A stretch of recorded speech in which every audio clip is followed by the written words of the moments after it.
Welcome everyone to this afternoon's Gridiron Queensland semi-finals for 2012 Bris 31 season.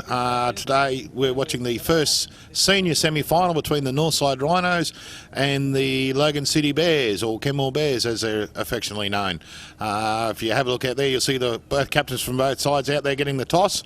Looks like it could be a very exciting game here this afternoon. Hey, Sean? Yeah, I think so, Luke. Tell us a bit about the records of these two teams throughout the season so far, and what are you expecting for this afternoon's game? Okay, the Rhinos are actually the minor premiers for the team. They actually only had one loss on the season. The Bears scraped in fourth, well, not scraped in, but the Bears were fourth place with a 6-4 record. So you would have to say that the Rhinos are favourite. Looks like the Rhinos have won the toss and elected to receive the ball. But yeah, the Rhinos certainly would be favourites for this match. You know, with their concentrated offence and fairly robust across the field. They're fairly steady in both offence and defence. The Bears, on the other hand, can be a bit up and down as a team. They can play some really brilliant matches. They can also play some average matches. So it'll be interesting to see who's got their game on, who's ready to go. Yeah, we're looking for a high-scoring game, I'd be thinking as well, coming into a place in the Sun Bowl for the winner. High stakes in Queensland Gridiron. Indeed, very high stakes there. Both sides are capable of scoring points. Both sides have scored over 50 points in several games this season, so both sides certainly can turn it on when the mood takes them, so to speak. So it should be a very high-scoring, very flowing game. So as both teams seem to doing their final preparations, getting ready to warm up and get this first semi-final kicked off here. And now, what about standout players for both sides? First of all, who do you say playing a big part in this afternoon's game for the Rhinos? For the Rhinos, I'd be looking at their quarterback, which is number 3. Justin Smith, yep, to have a fairly good game. Their go-to man in the running game will be number 28, which will be Luke Jackson. Luke is actually the current Australian running back, so he certainly has got some good form and certainly is a great player there. In the passing game, the Rhinos will probably look to their their wide receiver, Andrew Young, who's actually has got some college experience. On the Bears side of the ball, they'll certainly be looking for number 3, Jared Stegman, to lead them from the front. Jared's also the current Queensland quarterback and one of the Australian quarterbacks, so he certainly can turn a game on its ear and take control of a game. Jordan Gallagher with the kick-off for the Bears, deep for the Rhinos. And we've an as yet unknown player with the return of the kick-off. Yeah, the unlucky 13 returning the kick-off there. Just trying to look at my list here to work out who it is. But anyway, so the Rhinos, so we've got a return from the Rhinos here. So the Rhinos will take over 1st and 10 from their own 30-yard line. That looks, just short of a 30-yard line. So it'll be 1st and 10 for the Northside Rhinos from their own 29-yard line there. The Bears on defence. Soggy conditions out here at Wacol today, but as we've seen in the previous juniors games, still possible to play an aerial game, but I'm be thinking that the running game's going to be very important this afternoon. Oh, indeed. The conditions certainly have not been conducive to open football, but to all teams' credit, with a short gain run there for the Australian running back Luke Jackson on the right-hand side for the Rhinos. But yeah, all the early games have shown that there is ability there for teams to actually move the ball in that, with the Rhinos going to a bit of a hurry-up offence. We've got a sweep to the run to the left by Luke Jackson again. Handoff. Looks like he's had a great run there with a gain of about 15 or 16 yards. We'll just wait for the referees to confirm that. Nice tackle from number 80, Nick Beaupitt, for the Bears on defence as well. Indeed. So that'll bring up first down for the Northside Rhinos from their own 43-yard line. We've got a roll out to Justin Smith, the quarterback, and throws it away, unfortunately. It was under a bit of pressure there coming in from number 89, Greg Wardrop, for the Kenmore Bears. Yeah, that's, as we said earlier, that's certainly going to be the key for the Bears this afternoon, to make sure they've got enough pressure on Justin Smith and his backup quarterback Matthew Callow as well. A good defensive start to the Bears. Yep, indeed. They I think the Rhinos run game caught them a little bit napping straight up in the game, but now the Bears are settling in. It looks like it could be a great tussle this afternoon. So it'll be 2nd and 10 for the Northside Rhinos from their own 43-yard line. Looks like a blitz coming. We've got a hand off to Luke Jackson off the right-hand side with a great run there. Looks like 10 yards, past 15, about 15 or 16 yards on the run. So a great run over the right-hand side there from the Northside Rhinos. I think they caught the blitz a little bit napping and just happened to hit the right play at the right time. Expecting Chapman to be really dominant this afternoon as a current Australian representative. Is he really standout player this afternoon? Luke Jackson, yeah, he is. He's a very good player. He's actually just returned recently from representing Australia at the World Cup, so he certainly has some great form with a long, deep pass there thrown by the Northside Rhinos to the number 1 receiver, Andy Young, and looks like we've got a flag on the play, so it could be a pass interference call on that long pass. We'll have to wait and hear what the referees have to report on this one. Yeah, it looked pretty good from this end. Yeah, pressure from, I think, Mitch Bessie, number 81, but we'll wait and see what the referee has to say. Wait and see what the call is. Yeah, I didn't think it was too bad a play. I thought it was a great defence, but we'll wait and see how the referees see it. Were you expecting the referees to just turn things up a little bit in this final series? No contact before the ball.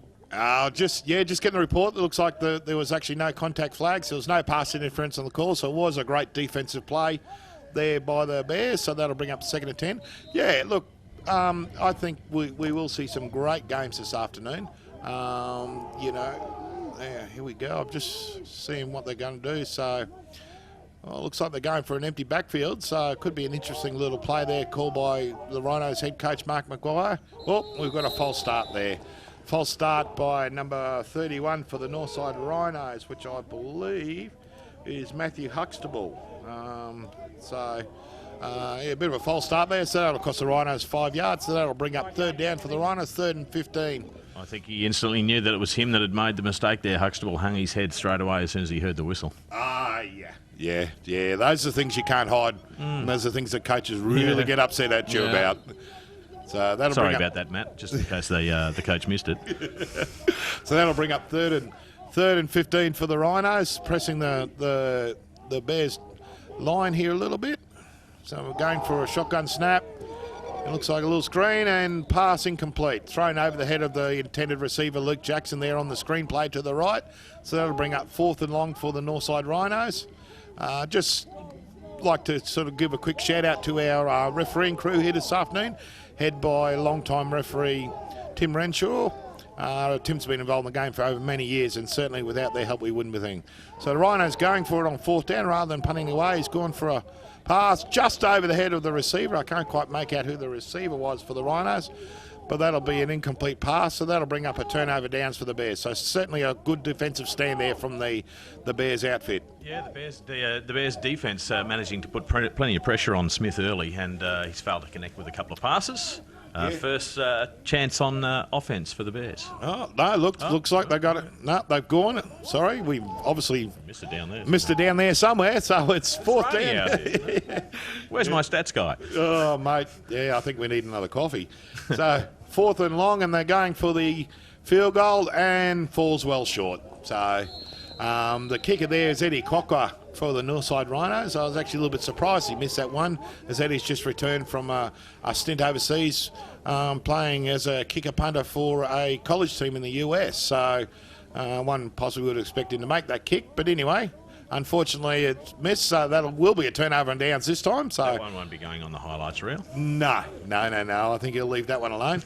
So it definitely is a turnover on downs now. So it'll be 1st and 10 for the Kenmore Bears from their own, looks like about their own 33, 34 yard line. So let's see what the Bears offense has in store. Jared Stegman back at quarterback. Roscoe kind of playing the centre. The Bears tend to run a fairly open. And Jared Stegman on the option keeper there with a great run up the middle. So that should bring up a gain of about 18 to 19 yards for the Bears. So a nice solid start for the Bears from their running game. Yeah, some good blocking for him as well, made some handy yards up the middle. Indeed it does. So that'll bring up 1st and 10 for the Kenmore Bears from the Rhinos 42 yard line. So that was a great run there by Stegman. And I think you'll see that a fair bit this afternoon. Jared's actually no slouch in the running game. And with the Bears option game like this, he is certainly a potent weapon that they will utilise to its full advantage.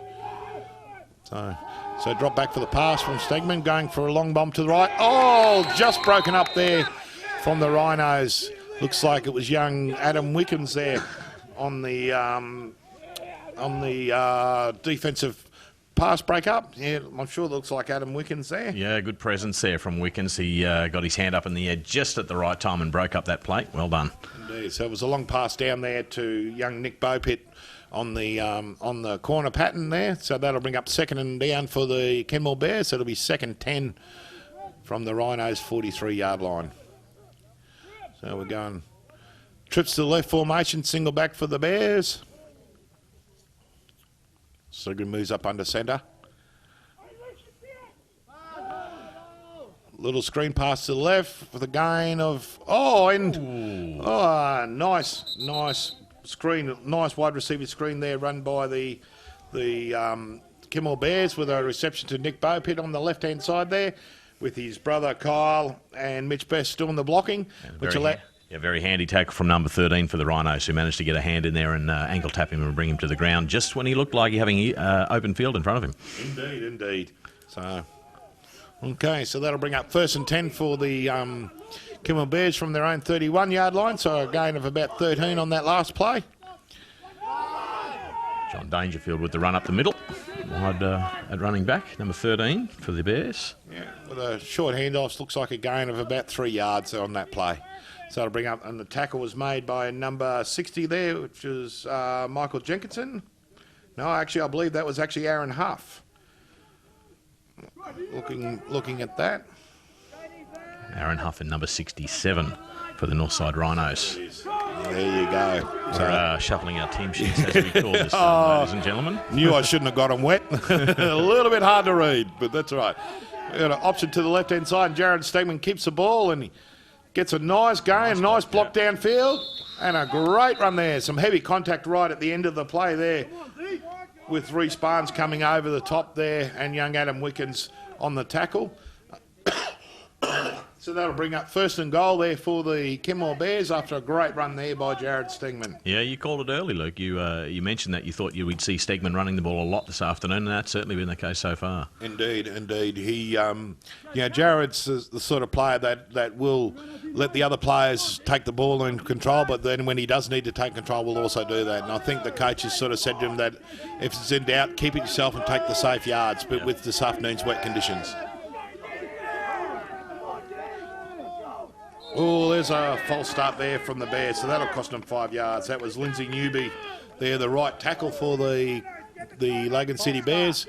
Unfortunately, false starting there, so that'll cost them 5 yards. So both sides' offences really champing at the bit to get at each other, aren't they? We've had a couple of offsides already. Indeed, I think there's a few nerves out there. I think there's been a few nerves displayed on both sides of the ball.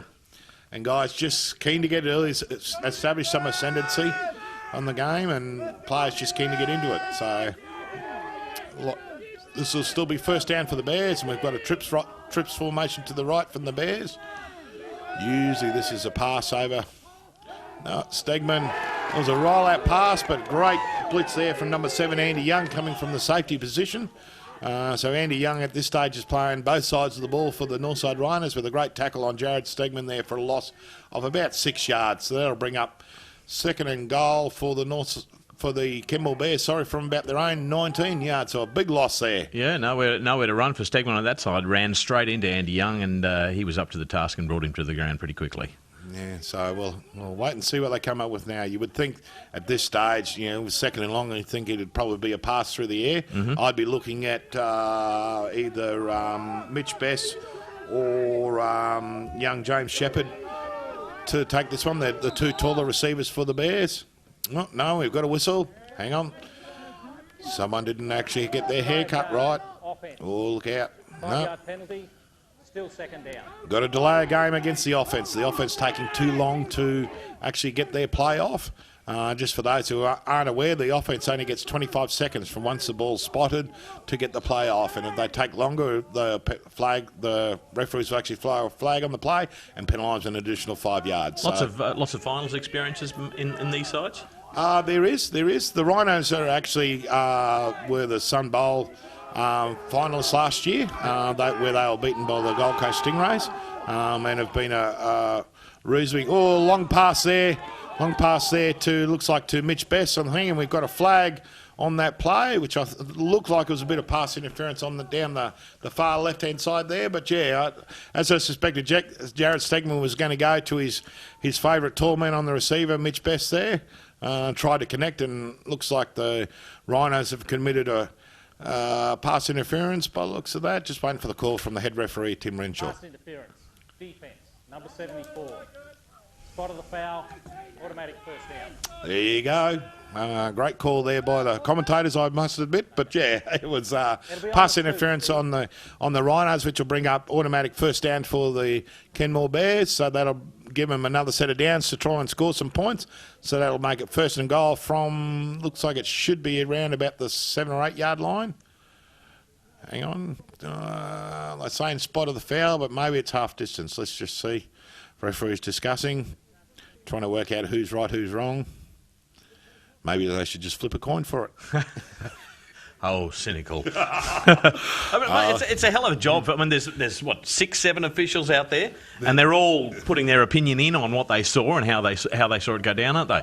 Indeed they are. I shouldn't have too much of a go at the officials. Certainly the officials do a great job, and sometimes a thankless task. And the rule book for Gridiron is very complicated, and sometimes it takes a little bit of time just to work out the results and of the play and just make sure that the correct call is made. So 2 minutes ago that you were praising him, and now you're already into him. There it is. A touchdown from the Bears. So we have just a 3 yard pass from quarterback Jared Stegman to his favourite receiver Mitch Best there on the slant pattern.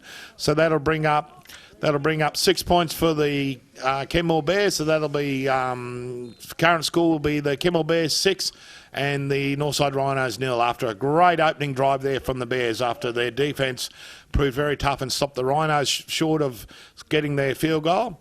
So the Bears just getting into formation there. Looks like they'll attempt the extra point, and I'm just not. So we've got the holder, number 93. Yes, Kyle Scoble holding the ball. And I'm pretty sure it'll be Mitch Best doing the kicking as well. In fact, they've changed up. It's Jordan Gallagher doing the kicking. So Jordan Gallagher converts the extra point, so that'll make it Northside Rhinos 0, Kenmore Bears 7, with about 6 or 7 minutes gone in the first half. I just can't quite make out the clock from here. Very efficient on offence early in this game, the Bears.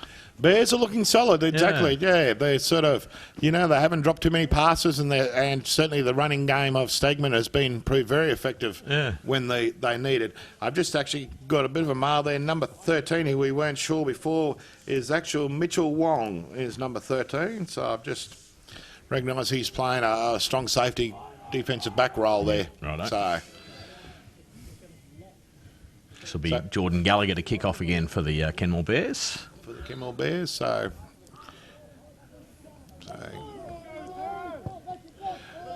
nice deep kick off to the right hand side. Unfortunately, it might go too far to the right. Indeed, it does. So too far to the right. Mitchell Wong there back for the return, but ball went out before he had a chance to get to it. So that'll actually be a penalty against the Bears for a kick-off infringement. So the Rhinos will take over 1st and 10 from their own 35-yard line. Looked like he was pretty specifically trying to drop it into that corner, though, so he just overkicked it a little bit. Yeah, it looked like he was actually aiming for that corner, and that's actually a really good tactic if you can do it, is kick it into the corner, which limits the ability of the person returning the ball. It limits the room for him to actually run.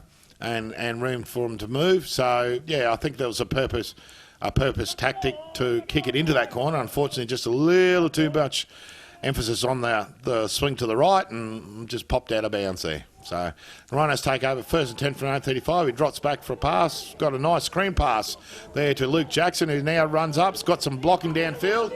And, makes it first down, with eventually brought down by John Dangerfield there for the Kenmore Bears, so that'll bring up 1st and 10 for the Northside Rhinos.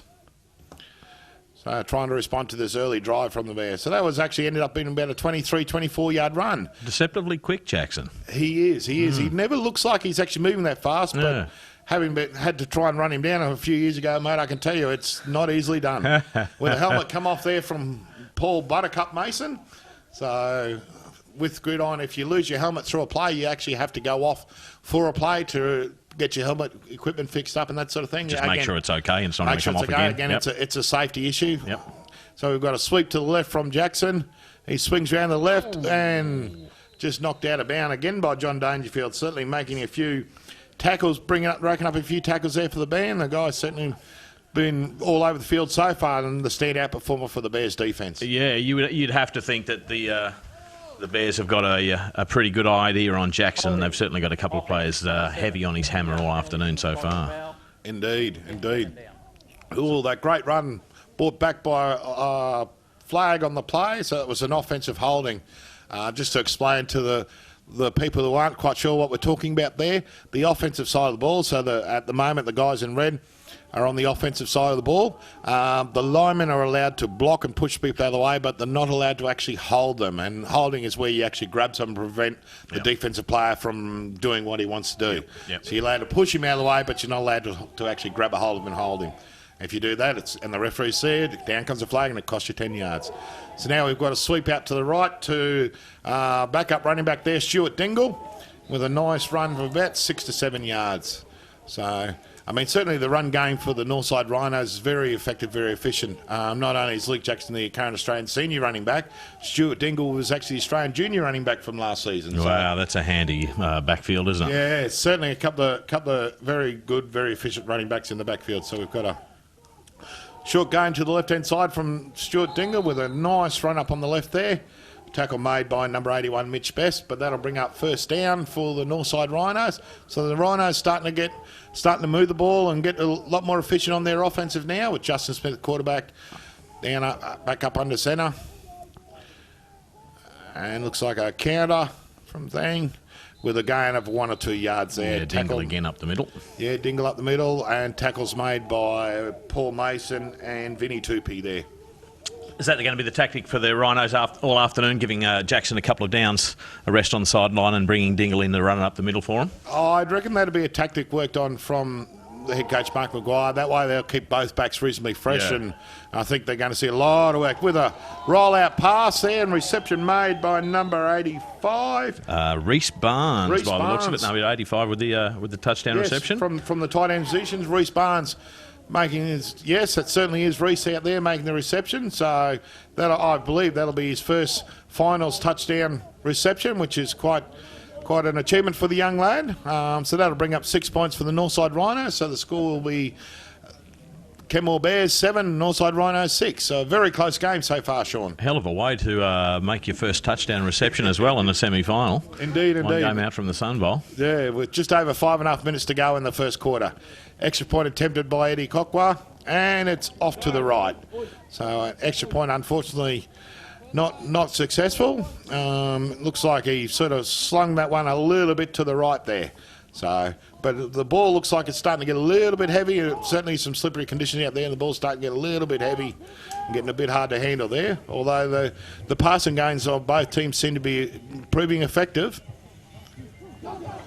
So just as we're getting ready for the kickoff there, so just recapping with 5.5 minutes to go in the first quarter, we've got the Kenmore Bears leading the Northside Rhinos 7 points to 6. Is this pretty much how you expected to see the game? Are you expecting a dominant display from either side this early in the game, or are you expecting it to be pretty even so far? No, I was expecting a fairly even game. Both teams met twice in the regular season. The first game, the Bears beat the Rhinos by, from memory, it was about 16 or 18 points.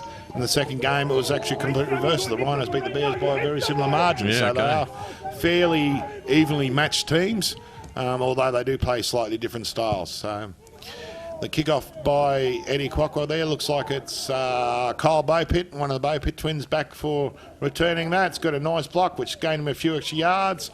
So a return of about 17 or 18 yards there. So that'll bring up 1st and 10 for the Kenmore Bears from their own 22-yard line. Yeah, it's an intriguing game, this one so far, Luke. Both teams sort of flexing a little bit of muscle. There's obviously a lot of talent out there and a lot of potential to run it up the middle. Both running games looking pretty handy so far. And yet both teams showing a willingness to go to the air early. Yeah, I think both teams realise the fact that it's, this is semi-finals and it's all sudden death. Yeah. So there is no second chance after today, so they both realise the situation they need to win and need to get in as the... By the kicking team, 5-yard penalty, re-kick.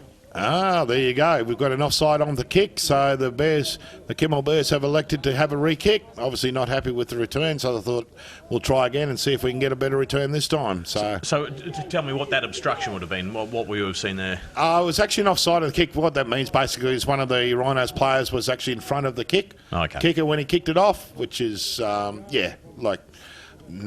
bad, naughty. Simple error. Probably find Killer. Coach killers, yes, that's what they call them. As the one-arm blue arm bandit Eddie Cockwa gets ready to kick off again. So what they'll do is they'll re-kick it, so they'll lose 5 yards, so they take the ball back further 5 yards and kick again. Cockwa off the long run. And let's see. Got some on that one. He did. He certainly can kick a ball. So again, Kyle Bopitt returning with that one. And it looks like he's got a much better return on this one. Ooh. So he had some heavy contact right at the end there, with the tackle being made by, looks like, Vili Suleiman. And sorry, Vili, if I get your name spelled or mentioned incorrectly, but I'm doing the best I can here. So anyway, so it looks like it's about a 31-yard return from the Kimmel Bears. So certainly the coach's decision to have a re-kick proved to be the correct one. Yep. So the Bears will take over from their own 32-yard line. So it'll be 1st and 10 for the Kimmel Bears from their own 32, with just under 5.5 minutes to go in the first quarter. It's been an enjoyable game so far. Certainly been enjoyable. Yeah. Certainly a bit of movement, bit of ball movement. Both teams fairly evenly matched. I think both teams are certainly trying to flex their muscle. Looks like a fairly strong blitz coming from the Rhinos. Referees thought, I don't like the look of that. Delay of game. Oh. Number 3.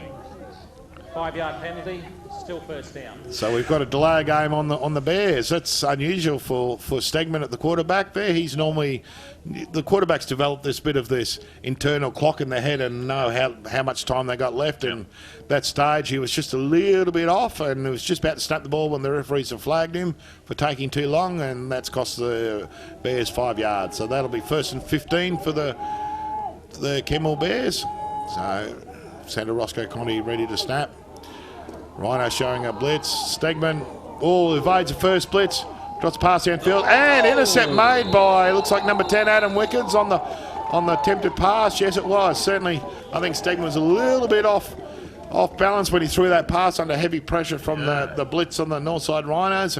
And that caused that pass to just be a little bit misdirected downfield. And certainly Adam Wickens was on the spot, right time, and takes the intercept. So that'll be a turnover of possession there.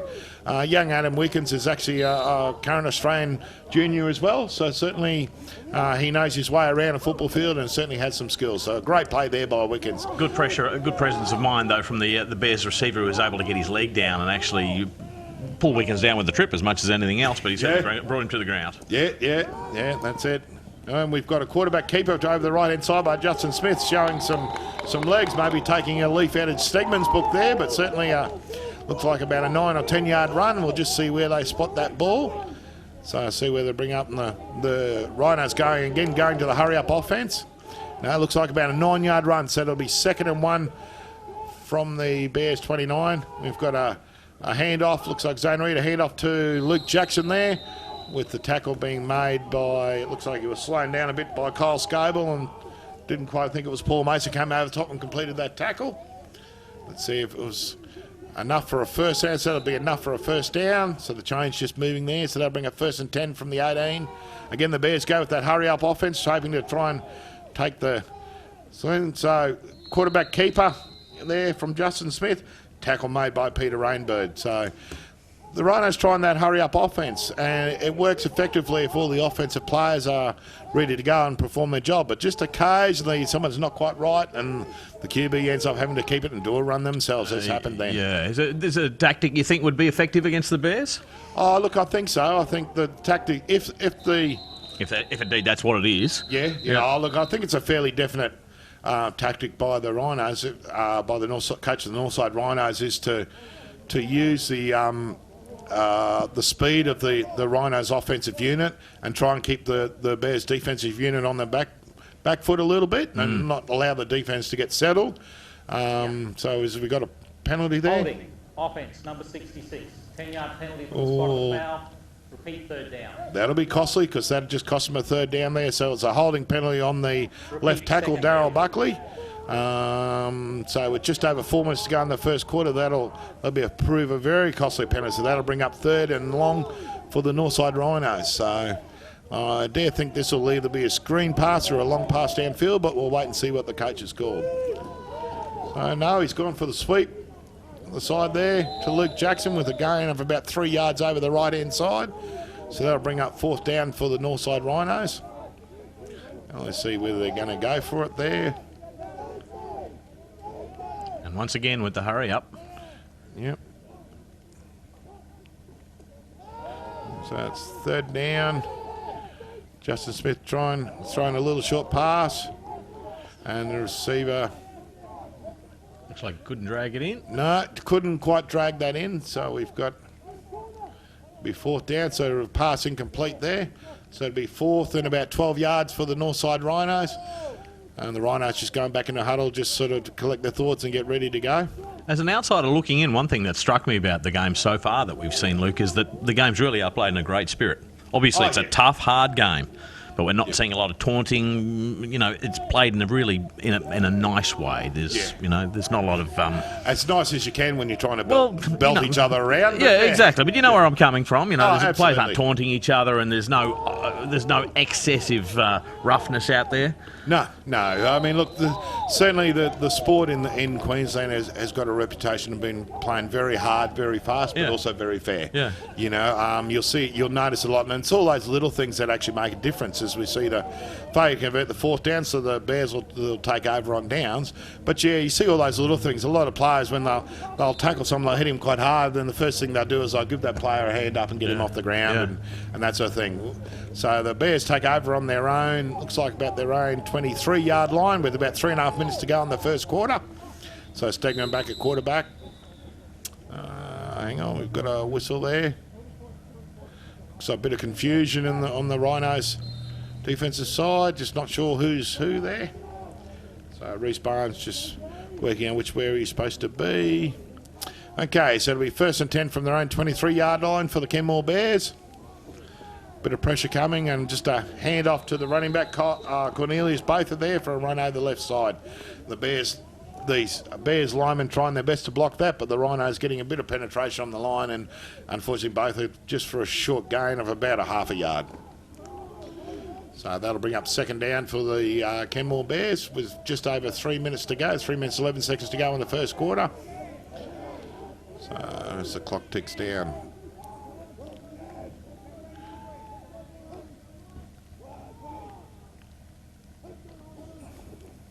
Snap the ball, and Stegman with a great run there. Tackle made by Reece Barnes. The assist coming in from Greg Holbrook, I believe. Yep, Greg Holbrook from the Rhinos. A gain of about 3 yards there for Jared Stegman on the quarterback keeper. So that'll bring up 3rd down for the Kenmore Bears with 2.5 minutes to play in the first quarter. What's the tactic here? The Bears keeping it in tight, try and maintain the control coming into the end of the quarter? I would think so there. Although head coach Phil Cricks doesn't mind throwing the ball a bit, so we'll see which way he's feeling at the moment. Looks like we've got an option to the left, and Stegman on the carry. He makes the 1st down with a great 10, 12-yard run. Looks like it end up about a 15-yard run. So that'll bring up 1st down for the Kenmore Bears on their own 40-yard line. So it'll be 1st and 10 for the Bears from their own 40, with a great 15-yard run over the left-hand side on the option play with the quarterback keep from Jared Stegman. So it's certainly been a very close game so far. It's been, no team seems to have sort of got an ascendancy here. So with about just over 2 minutes to go, we've got the Kenmore Bears leading the Northside Rhinos 7 points to 6, with the Kenmore Bears in possession, 1st and 10 from their own 40-yard line. Stegman back on that. Looks like it'll be a downfield pass. And just incomplete over the head of the receiver. It was actually almost intercepted there by Greg. I think it was Greg Holbrook, 74. No, he's 72. Sorry, not quite sure who that was who almost got that intercept. But yeah, we'll try and work out and try and find out who 74 is. We'll just send a runner down and we'll speak to the coach quickly, eh? Indeed. So I'll have to find someone who wants to go down and get wet. So as the rain continues to fall here this afternoon. Yeah, and a crew of 2 in the commentary box currently. Yes. So it's a rock, paper, scissors, see who goes to get wet? Very much so. No, it's actually you, yes. Oh, as they say, beauty for age or something like that, isn't it? I'm not sure what you mean. We've got the rollout pass there from Stegman under immense pressure and from a backside blitz there. Looked like it was young Andy Young on the blitz coming from the safety position. So the pass incomplete, so that'll bring up 3rd down for the Bears. And we'll see how we go there. The Bears just slight change of personnel.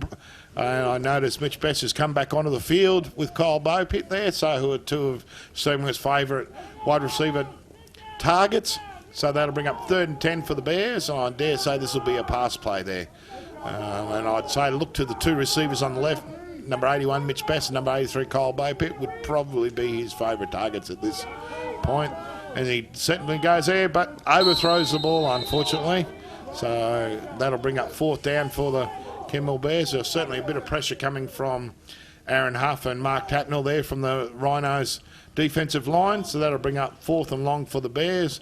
It looks like they're going to punt it away. Yeah, we're seeing a fair degree of passes overthrown at the moment from the Bears. A sign, I think, as much as anything else, that the Rhinos defensive backs are able to get a bit of a stop on those receivers and actually prevent them from getting to where they want to be. Oh, indeed. I think it's a combination of certainly the Rhinos defensive backs are playing very tough at the moment. Yeah. Also, I think it's probably a case of their front for the defensive line for the Rhinos putting a bit of pressure on Jared Stegman. He's just not quite able to get settled in the pocket and get away. As we've got the punt from number 9 there, which is Jordan Gallagher. And the ball rolls and down there by the Bears. So that'll be a turnover in possession. So it'll be 1st and 10 for the Northside Rhinos from their own 12-yard line. With about a minute to go in the first quarter. So we have the Bears leading the Northside Rhinos at this stage 7 points to 6, and it's certainly been a very close game here in the first quarter of the 2012 Bris 31 Gridiron Queensland semi-finals. Yeah, an interesting game. It's kind of an intriguing game so far. Yeah, very even, only 1 point in it. Yeah, it's certainly been an arm wrestle, hasn't it? Yeah, it really has. I'd hate to put money on a winner right about now. I think I'd be very nervous whichever way I went. I don't know. I think I'd be nervous if you were the one with the money and I was the one betting, actually.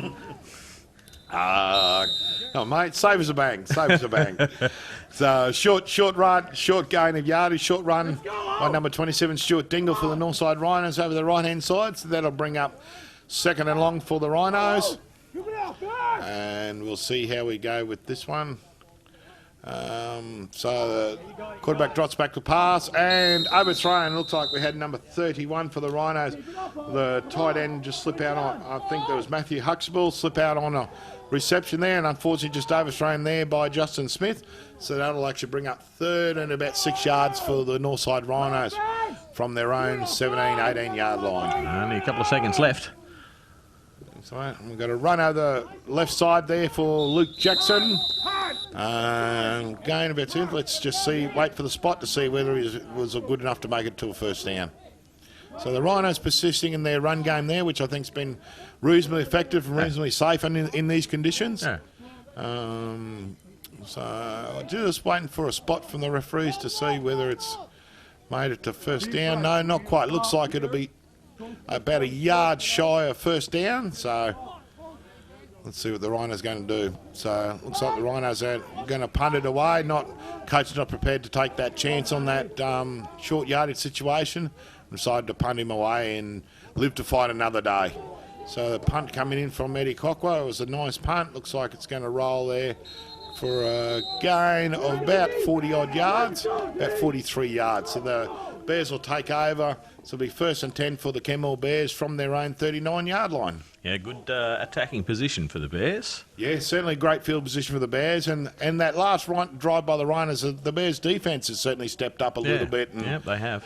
And taken control of it a little bit. So there's certainly some ebbs and flows in this game, and no team really sends it as the quarter expires, so the teams will change ends. So certainly that punt was the last play of the quarter. And certainly that was one of the things that the Bears really needed to tighten up. They really needed to get a few bodies on the Rhinos running back early in the game. majority of the quarter they weren't able to do that, but late in that first quarter they were sort of able to bring him down at the offensive line. That's a very good tactic for them. Indeed. The Bears' defence has certainly started to stiffen up a little bit, so the Bears will take over on offence. It'll be 1st and 10 for the Bears from their own 42, 43-yard line, as the referee's just getting ready for the play to resume at the start of the second quarter. So while we have a bit of a break in play, we should mention that we'd like to thank all our sponsors for this afternoon's telecast, certainly Briz 31, Diamond Cutting Solutions, On-Site Rentals, and 31 Digital, and Budweiser. So it's the first play of the game, and it's run out to the right-hand side by Jared Stegman, weaving his way, picking up a couple of blocks for a gain of about 2 yards there. So that'll bring up second down for the Kenmore Bears. Northside Rhinos in the red, of course, the Bears in the black. So at the change of quarters, it really is just a change of ends. There's no break. No, it's just a straight change of ends. Yep. In the game, all they basically do is just change ends. The coaches do actually have a timeout, but that's only a 30-second timeout, so they do have 30 seconds. On another network, we might have chucked an ad in there. Indeed, we possibly should have. But you get the benefits, the huge benefits of listening to our soothing voices there, with about 11 minutes 20 seconds to go in the second quarter here of this intriguing matchup this afternoon between the Logan City Bears and the Northside Rhinos. Yeah, still a 1 point in at 7-6, the Bears in the lead. Indeed. So that'll bring up third down for the Bears, so it'll be 3rd and 7. So, but yeah, certainly, I mean, the Rhinos are looking to put this game away, or certainly hoping to win this game and go return to the Sun Bowl for the 2012 season. The Bears hoping to win the game and make their first Sun Bowl appearance in a number of years. So we've got a little option pass out there right-hand side to the running back Cornelius Bather, who makes a gain of about 5 yards on the right-hand side there. So that'll bring up 4th down for the Bears. It'll be 4th and about 3 from their own 52. Sorry, it'll be from the Rhinos 46, 47-yard line. Now, the winner of this game will go into the Sun Bowl and meet the winners of the next semi-final, which is being contested by whom? The next semi-final will be between the Gold Coast Stingrays and the Western Cougars. So, which that game, certainly viewers will want to hang around for that game, because those two teams have an immense rivalry over a number of years. I remember back in the mid to late 90s, there was about a 6-year period where every game between those two sides was decided by less than 6 points. Wow. So certainly a long-standing rivalry between the two, the Gold Coast Stingrays and the Western Cougars. As we see a little short shanked pump there from the Bears. I don't think he quite meant to kick it that short, but certainly a little short punt there from the Bears. So that'll be a change over possession. So the Northside Rhinos will take over in possession. Just at the sort of start of the second quarter here, as we see the teams change ends of the field and the referees get set up. So it'll be 1st and 10 for the Northside Rhinos from their own 32-yard line, with just over 10 minutes and 20 seconds left to go in the second quarter. Yeah, both teams looking to take a little while to re-establish their presence in this second quarter. It's been a bit of a messy quarter so far. Yeah, so far. I think the game's sort of developed into a real arm wrestle at the moment.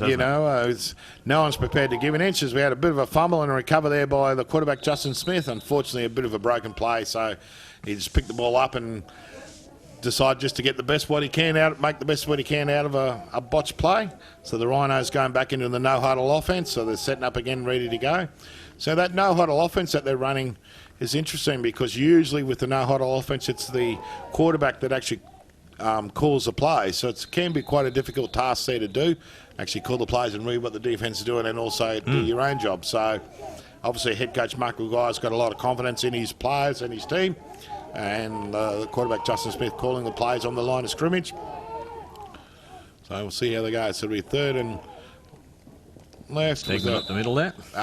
Luke Jackson. Yeah, Luke Jackson up the middle with a run of about 7 yards, and that'll bring up 4th and 2 for the Northside Rhinos from their own 41-yard line, as they're going to go for it on 4th down. So a bit of a gamble early coming from the head coach Mark Maguire here. Looks like a quarterback keeper, and Smith good enough for about 4 yards to make it 1st down. So that'll bring up 1st and 10 for the Northside Rhinos, as they continue to do the hurry-up offense. So the hurry-up offense starting to sort of take its toll a little bit on the... false start there from the right tackle. I'm not quite sure who that is, but... Mate, coach is going to kick your butt later. But anyway. So a 5-yard penalty, so there'll be a repeat first down with 9 minutes and 11 seconds to go in the second quarter. One of the dangers of running that hurry-up offence, isn't it, really? Yeah. You really need to be very well drilled to run that. And I think the Rhinos are about 80% there, not quite 100%. You're just seeing the little errors creeping in now and again when they run it. Stuart Dingle back out on the ground again for Jackson in 27. Make some yards up the middle. Yeah, so run on the left-hand side there. So they're a gain of about 7 yards on that. So that'll bring 2nd and 8 for the Rhinos as we've got Jackson back with the ball with a bit of a hop for skipping and a jump run to the right-hand side there. Before he's wrapped up by number 77, Liam Hunter for the Bears. Liam Hunter, another one of the former Australian junior Gridiron players. So we've actually got quite a few here on display. Timeout to the Bears. We've actually got a few former Australian junior players on display here this afternoon, and it's good to see that these players are getting the grounding early in juniors and then making their way through the senior ranks. For the Northside Rhinos, I can actually see number 66, Darryl Buckley. Their left tackle is actually an Australian junior. Number 50, Tim Reynolds, their centre, is also an Australian junior. And, of course, the two we've mentioned earlier, number 27, Stuart Dingle, and number 10, Ben Wickens. So the Rhinos have 4 former Australian juniors on their sideline or in their team. For the Bears, we have number 35, which is an current Australian running back linebacker. As a senior, not a junior. And then certainly Jared Stegman is certainly a current Australian player as well. The Bears, one of the notable exceptions from the Bears is their current Australian defensive lineman, Kelvin Howson, who's missing from the team this afternoon. Unfortunately, Kelvin in his last game suffered an injury and ended up with a broken bone in his foot. So he's down there on the sideline in crutches and unable to participate, unfortunately, for Kelvin. So, that's a real shame. Yeah, Kelvin was certainly one of their driving forces on their defence, and I think they're missing him a little bit out there. Yep. There's a great run over the left-hand side after skipping the first tackle there made by Luke Jackson, but eventually pulled down there by Jade Wiki. So the Rhinos going back into their hurry-up offensive mode with a spread formation. A pass there. Reception made there by number 88. Which is Matty Neal.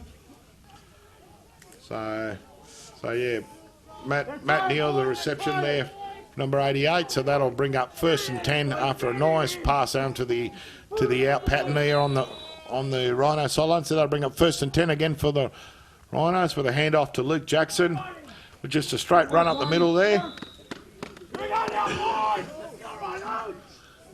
A gain of about 7 yards. So this Rhino hurry-up offense is starting to tire the Bears' defence a little bit at the moment there, Sean. They're really just grinding up the field, aren't they, at the moment? Yeah, and the Bears looking a little bit flat in their defensive thing as we're going for the pass of the corner. And great reception there on the second touch. No, it looks like we've got a little bit of... Oh, hang on. I thought it was a great touchdown pass, but... Yeah, great catch by Andrew Young at number 7. Yeah, but... Hang on, the referees are just conferring.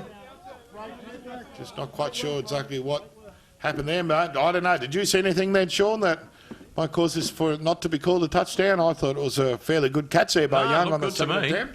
Hang on, wait for Tim Renshaw to report what's going on. Turn it on, Tim. Disregard the flag. There is no foul for pass interference. The catch was uncatchable. Pass was uncatchable. There you go. So unfortunately, he didn't actually quite land that pass, and there was a possible pass interference on that one. So, that's a little bit confusing. I thought he did actually catch it. Okay, I can see what's worked out. What's actually happened there, just to explain to the viewers, Sean, he's gone to try and catch it, and as he's fumbled it, then when he's finally taken possession of the ball, he's obviously landed out of bounds. So he hasn't had possession in the end zone there, landed out of bounds. There was a hint of a pass interference call, but it's not been made, so that'll be ruled an incomplete pass. So we'll actually go, and they're going for the same. Look at that. There you go. Same pass pattern. This time the catch is made there. I've just trying to work out once the other players stop hugging him. Looks like it might have been number 88, Manny Neal, but we'll certainly see very shortly. Yes, it was. Yep. Looks 88 Matt Neal on the reception, so it was about a 12-yard pass reception for the Northside Rhinos. That'll put the Northside Rhinos in the lead, so that'll now make the score Northside Rhinos 12, Kenmore Bears 7, with the extra point conversion attempt yet to come. Yeah, they seem to be getting a bit of traction down that left-hand side out wide, the Rhinos so far. There's been a couple of passes down that side that have gone to hands. Yeah, a couple of passes and also the run game down that left. So it's the right-hand side defence of the Bears starting to prove a little bit suspect. And we've got extra kicks, extra points good. Extra points good, so that'll bring up another point for the Rhinos. So that'll make it 13 points to the Northside Rhinos, 7 points to the Kenmore Bears with just under 8 minutes to go in this second quarter. So certainly been a very tough game, very ebb and flow contest, hasn't it, Sean? Yeah, with the Rhinos running their hurry-up offence. The Bears running a great ground game via their running division. It's been an Jared intriguing Stegman game. With Stegman, yeah. Good news both, and we've had a couple of receptions there. So just as we're getting ready for the kick-off there, I'd like to remind our viewers that the after this game we'll actually have the next games between the Gold Coast Stingrays and the Western Cougars, and these two games to decide who plays in the 2012 Sun Bowl, which will be actually played on the 24th of November at Cogra Oval. First games to kick off at 3:30 p.m. Should be a cracking afternoon. Should be indeed. So we've had the Junior Sun Bowl contestants decided, so now we're just going through the playoffs for the Senior Sun Bowl contestants, as Eddie Cocker kicks off there. Another nice deep kick-off. Looks like Bopit to return, and lovely tackle. In fact, it was John Dangerfield doing the return there for the Kenmore Bears, and didn't get a whole lot of room with Mitchell Wong coming up to make the tackle there. Good tackle from Mitch Wong. Yeah, so Bears retain possession, so it'll be 1st and 10 for the Kenmore Bears, with just on 6 minutes left to go in the second quarter. Yeah, it's been an intriguing clash. It really has been up and down and back and forth. Oh, ebb man, and flow. It's like an arm wrestle at the moment, isn't it? Both teams are toing and froing. So they're Not just everybody's unhappy with the way the game's going. No, look, we've got a penalty on this one. So we've got a holding call on the Kenmore Bears. That'll cost them some yards from that return. So that'll bring up 1st and 10 for the Kenmore Bears and march them back a bit, unfortunately for the Bears. Well, that may be why the Rhinos were a little bit excited and knew they were going to get an extra 10 yards out of it. Yep. So that'll bring up 1st and 10 for the Kenmore Bears. So let's see what they can put together on this drive.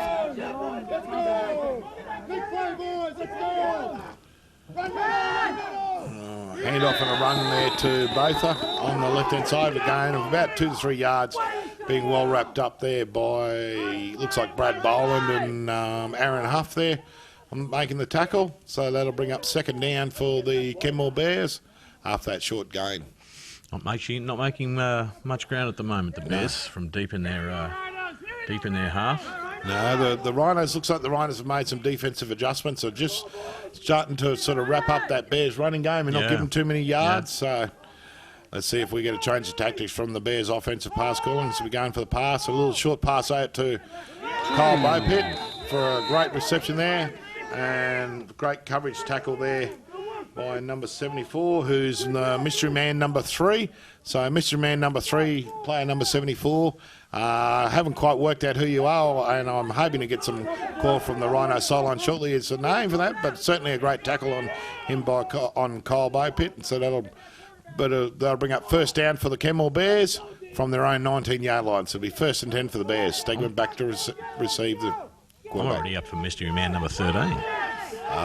So that's why I call him Mission Man number 2. We've got looks like an attempted rollout pass, but the Rhinos defence was certainly up to that task, and the tackle made by Reece Barnes on the sweep there. So Reece Barnes starting to rack up a few tackles. It seems to be everywhere in that secondary for the Northside Rhinos. Yep, nowhere to go at the moment. The Bears are really struggling to find anything on offence.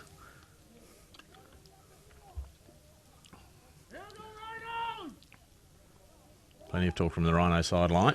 That'll be 4th down, so the Bears to punt it away.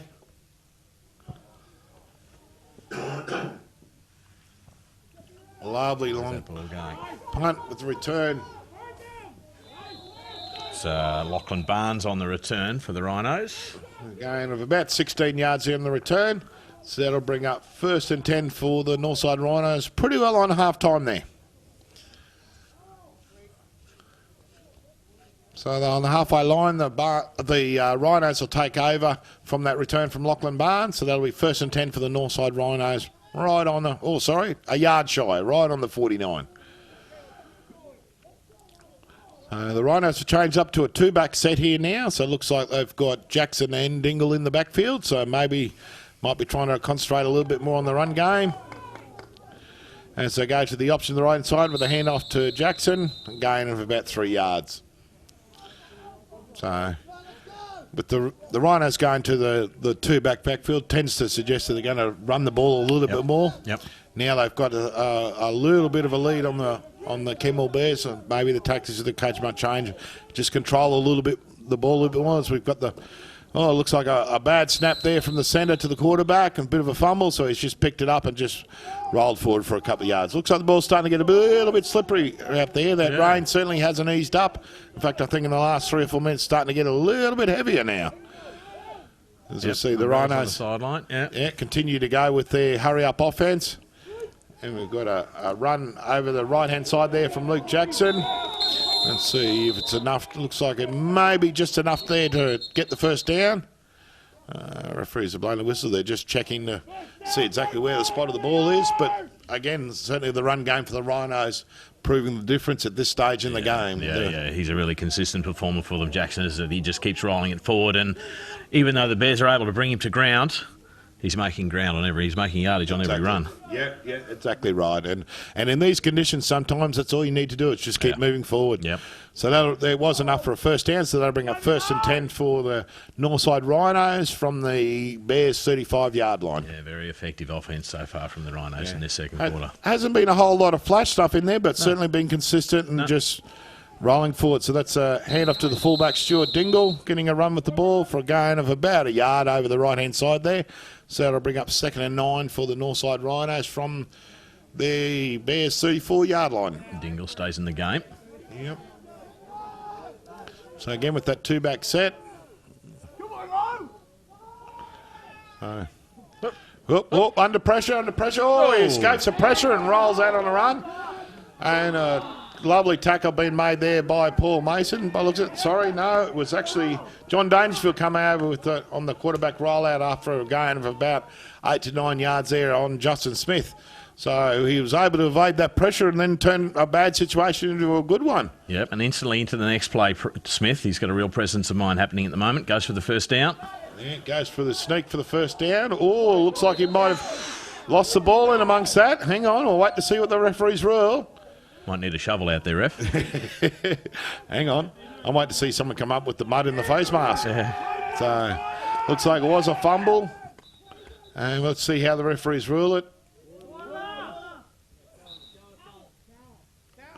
So, it looks like a fumble, and we've had a timeout called by the Rhinos there. So, just to collect their thoughts and reassess the situation, that's a thing. So, yeah, but it looks like the Rhinos were able to maintain possession after that fumble as we go through to the... So, yeah, what I was saying before is the Sun Bowl's on the 24th of November at Cogra Oval on Wandle Road at Wynnum, with the junior game kicking off at 3:30, and the junior game will be between the Sunshine Coast Spartans and the Northside Rhinos, which is actually a repeat of the 2011 Sun Bowl. Yep.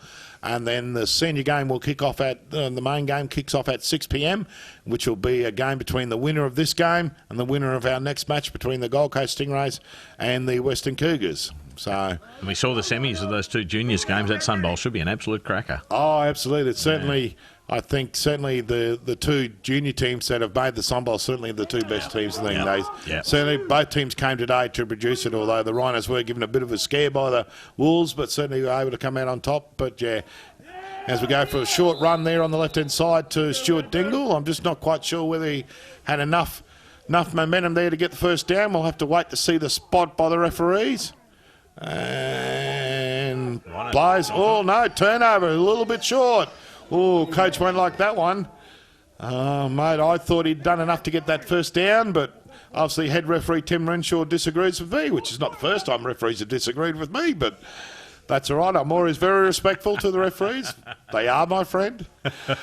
So, It's been very up and down, your relationship with the refs just this afternoon in this game, Lee. oh, mate, they're always my friend. They like me. Of course. So, yeah, unfortunately for the Rhinos, they were unable to convert that fourth down. So we see a turnover or change in possession, turnover of downs. So that'll bring up 1st and 10 for the Kimmel Bears from their own, looks like about their own 23, 24-yard line there, Sean. Yep, Jared Stegman and his offense out there on the field now, looking for a first down. So coming up their spread offense. Bit of motion there from the Cornelius Bothar. Just picking up the blitz. We've got, just out of reach of the outstretched hands of Mitch Best there. So that'll bring up 2nd down for the Kimmel Bears. So it'll be 2nd 10 for the Bears. So currently the scoreline is we have the Northside Rhinos leading the Kimmel Bears 13 points to 7. But it's certainly been a very close, very tough game so far this afternoon. Can't buy a reception, though, the Bears at the moment, can they? Mate, yeah, sometimes you just got to keep plugging out there and eventually something else will stick. Certainly the Rhinos defence is putting a lot of pressure on the Bears quarterback Jared Stegman, and so far they've been reasonably effective. He has managed to get a few off, but again with some pressure coming. And look, reception over the middle. Whoa. Oh, great reception there to number 87, Wilson Smith. So, and as after he fumbled it a little bit, managed to retain possession, break the tackle and rumble through for another 8 to 10 yard gain. So that'll be a great 18-yard gain there by Wilson Smith. That'll bring up 1st and 10 for the Kimmel Bears from their own, looks like about their own 36, 37 yard line. And straight away you can see in their body language that bit of a lift that the Bears have received from that catch. See what they can do now. First down. First down, actually, televised from the 41-yard line, so a little bit better than I thought. So here we go. Certainly the Bears' body language showing that it's actually, a little bit of confusion there in the offense. That'll set them back a bit. We had guys moving everywhere, not sure what was going on. So Jared Stegman doing the wise thing, as the experienced players do. Call the timeout, call it back to your huddle. Let's get everyone settled, make sure everyone knows what's going on, and get everyone on the same page. So yeah, and what have you been thought so far this afternoon, Sean? Certainly been tough, hasn't it? Yeah, it really has been tough. And as a viewer, as a fan, that's what you're really looking for in a game like this. You want a hard, tough semi-final football. Ideally, we'd like to see it go down to the wire, but it's what I've come to expect watching Gridiron here in Queensland. Hard game, a lot of skill, great running games. Yeah, it certainly has been all the best skills been on display this afternoon. Yeah. Just as we see the two huddles there in the Bears huddle, Stegman laying down the law to his players, saying, this is what I want, this is where we're going, this is what we're going to do. So that'll bring up 1st and 10 for the Kimmel Bears from the Rhinos 44-yard line. So let's see what the Bears offense can do on this one. Oh, we've got a fumble and a recovery there by the Bears. So that's certainly not the start they were looking for this drive. So it looks like a loss of about 2 yards there for the Bears, but sometimes that looks like that ball's starting to get very slippery out there. We're starting to see a few little fumbles and that the last couple of minutes in this game. Yeah, very much so. Stegman struggling with that ball at the snap at the moment. They really need to fix that up quickly, otherwise they're going nowhere. Yeah. Wise man once said you can't do anything without the ball in your hands. So that'll bring up 2nd and 12 for the Kimmel Bears. So let's see what Stegman's got. He's moved back under centre, try and get the ball into his hands a bit quicker. Oh, we've got a fake hand out, roll out, so Stegman's going to keep that one. And rolls out to the left-hand side off the great run. Again, you saw the tackle being made by the Northside Rhinos, and just at the end the ball popped out. Fortunately for the Bears, that the ball rolled out a bounce, so the Bears will maintain possession after about a 3 to 4 yard run there from Jared Stegman. So that'll bring up third down for the Bears. So it'll be 3rd and 8 for the Bears from their own 43-yard line. Looks like the referees are even going for a fresh ball as well. They're obviously realising that there's a bit of a problem with the slickness of that ball at the moment. Yeah, I notice they have been trying to rotate the balls, trying to keep some sort of freshness in the balls out there and try and stop it becoming too slippery. I know they did start the game with some brand new football, since we've got a roll-up from the centre being pursued by Andrew Young there.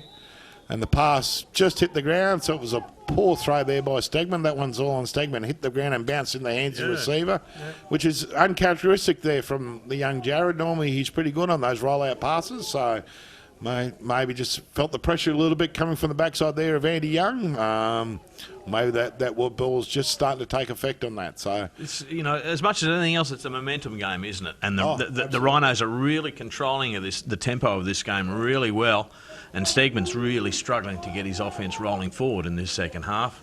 The Rhinos, with their hurry-up offence, has been very effective. And, the Bears are really struggling to find their place in this game at the moment. They are at the moment. Oh, great clutch throw there by Stegman across the middle looks like to number 87. Wilson Pickett? No, Wilson Smith. So reception there. Looks like about a 15-yard reception. It'll bring up first down for the Kenmore Bears. That's their third final charge, team timeout. So we've got a timeout called by the Kenmore Bears just to collect their thoughts and hopefully go for the touchdown. But that'll bring up 1st and 10 for the Kenmore Bears. So it'll be 1st and 10 from the Rhinos' 29-yard line. As we see head coach Phil Crick walk out into his huddle there on the sideline and just work out the tactics now and what's the best play to run in these conditions and give them that. As looks like the second quarter is just starting to wind down a little bit here. It's good to know you've been listening to The Wicket in your car on the way here as well. So we haven't got long to go in this second quarter. Looks like we've got 1 minute and 8 left to go in this second quarter, with the Bears trailing the Northside Rhinos 13 points to 7. So let's see, the referees have ruled time in, which means the Bears have got 25 seconds to get this play off. And the clock will start at the snap of the ball. So 1st and 10 for the Bears. Let's see what they got to do. They come out with a 2-back set, which is a little bit changed from the normal Bears offense. So maybe Phil Crick deciding a change of tactics. Kept the backs in for a little bit better pass protection.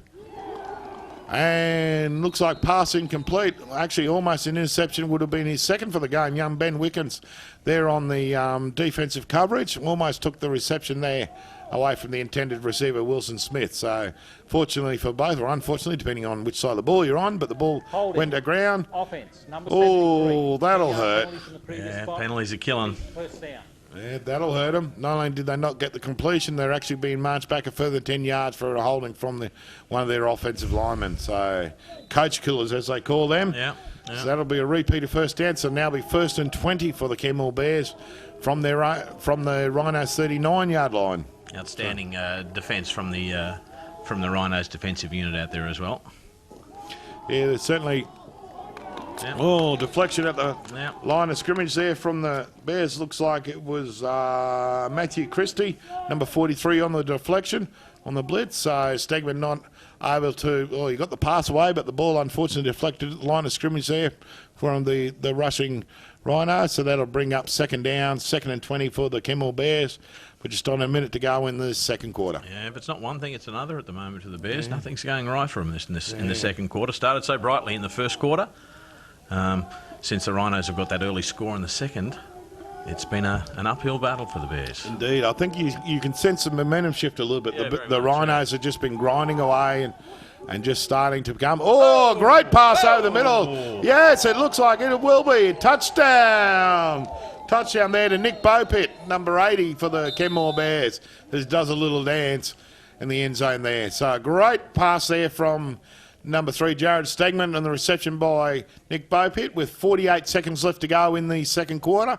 So that'll even up the score. So that'll make the scores 13 points to all here with just on 8 or 9 seconds left to go in this second quarter. Yeah, that's what the Bears needed. There's nothing like sticking it up the commentators as well, just when they're bagging you, is it? Oh, mate, we've got a history of doing that sort of thing. Whatever we say is never right. So almost like referees in that regard. But yeah, so Except we're not answerable to anybody. Indeed.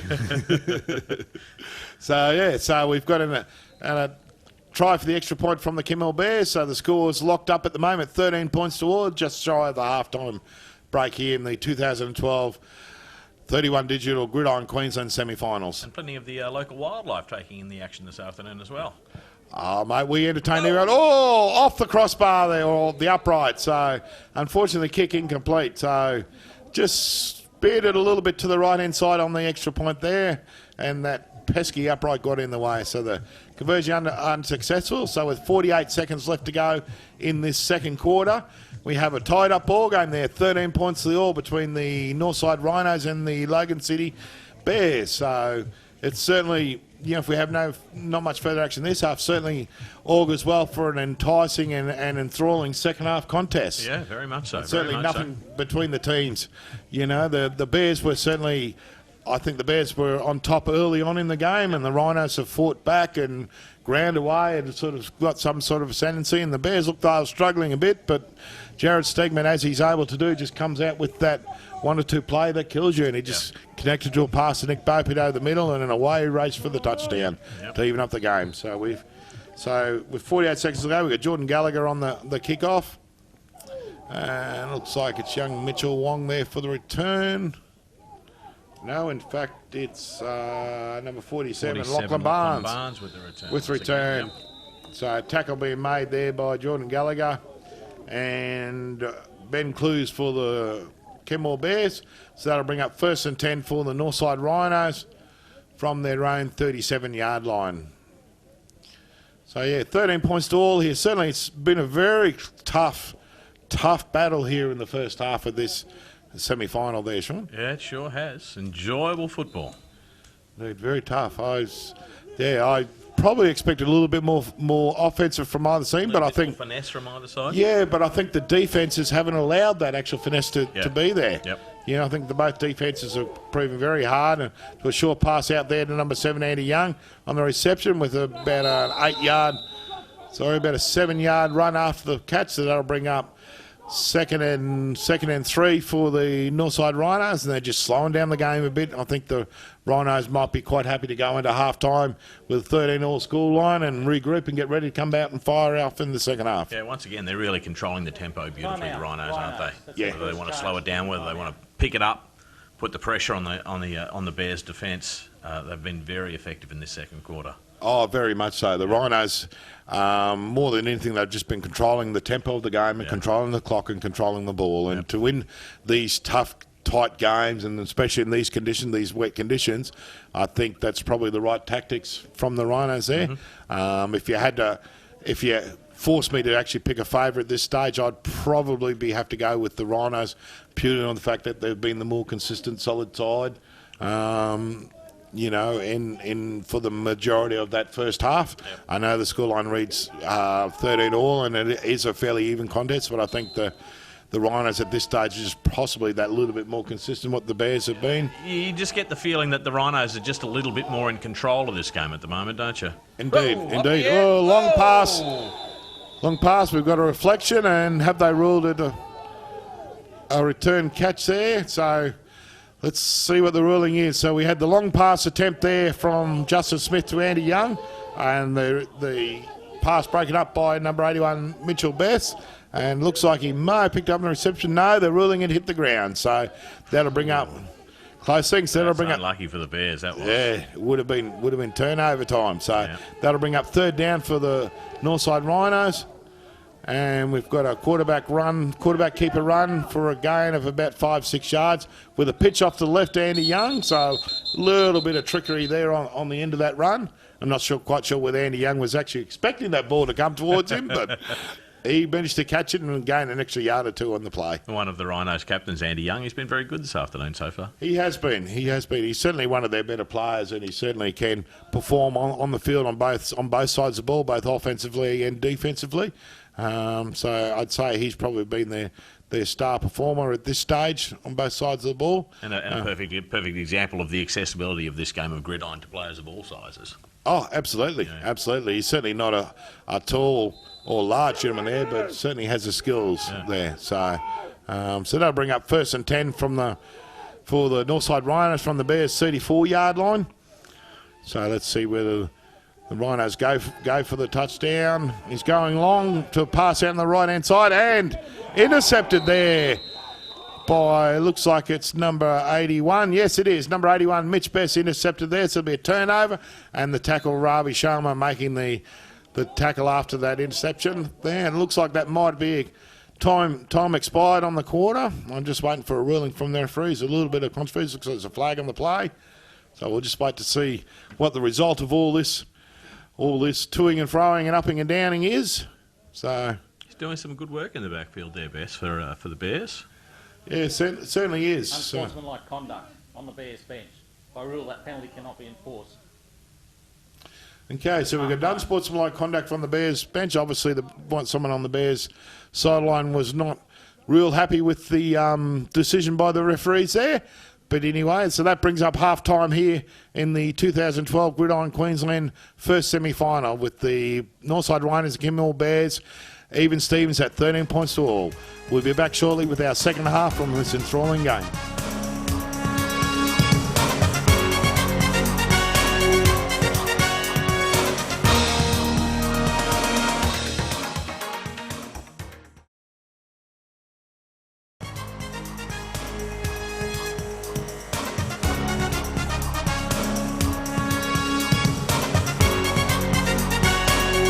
Welcome back for the second half here of this exciting game between the Northside Rhinos and the Kenmore Bears.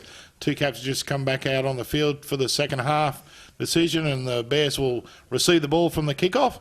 So certainly a very tough first half, and even Stevens at the halftime mark. So looking forward to an exciting second half here in the 2012 31 Digital Gridiron Queensland semi-finals. That first half really ebbed and flowed, didn't it, Luke? We saw the Bears ascended in the first quarter. The Rhinos came back very strongly at the end of the first quarter and were very strong through the first period of the second quarter. The Bears able to pick up a score late in that second quarter and tied it up at 13-all.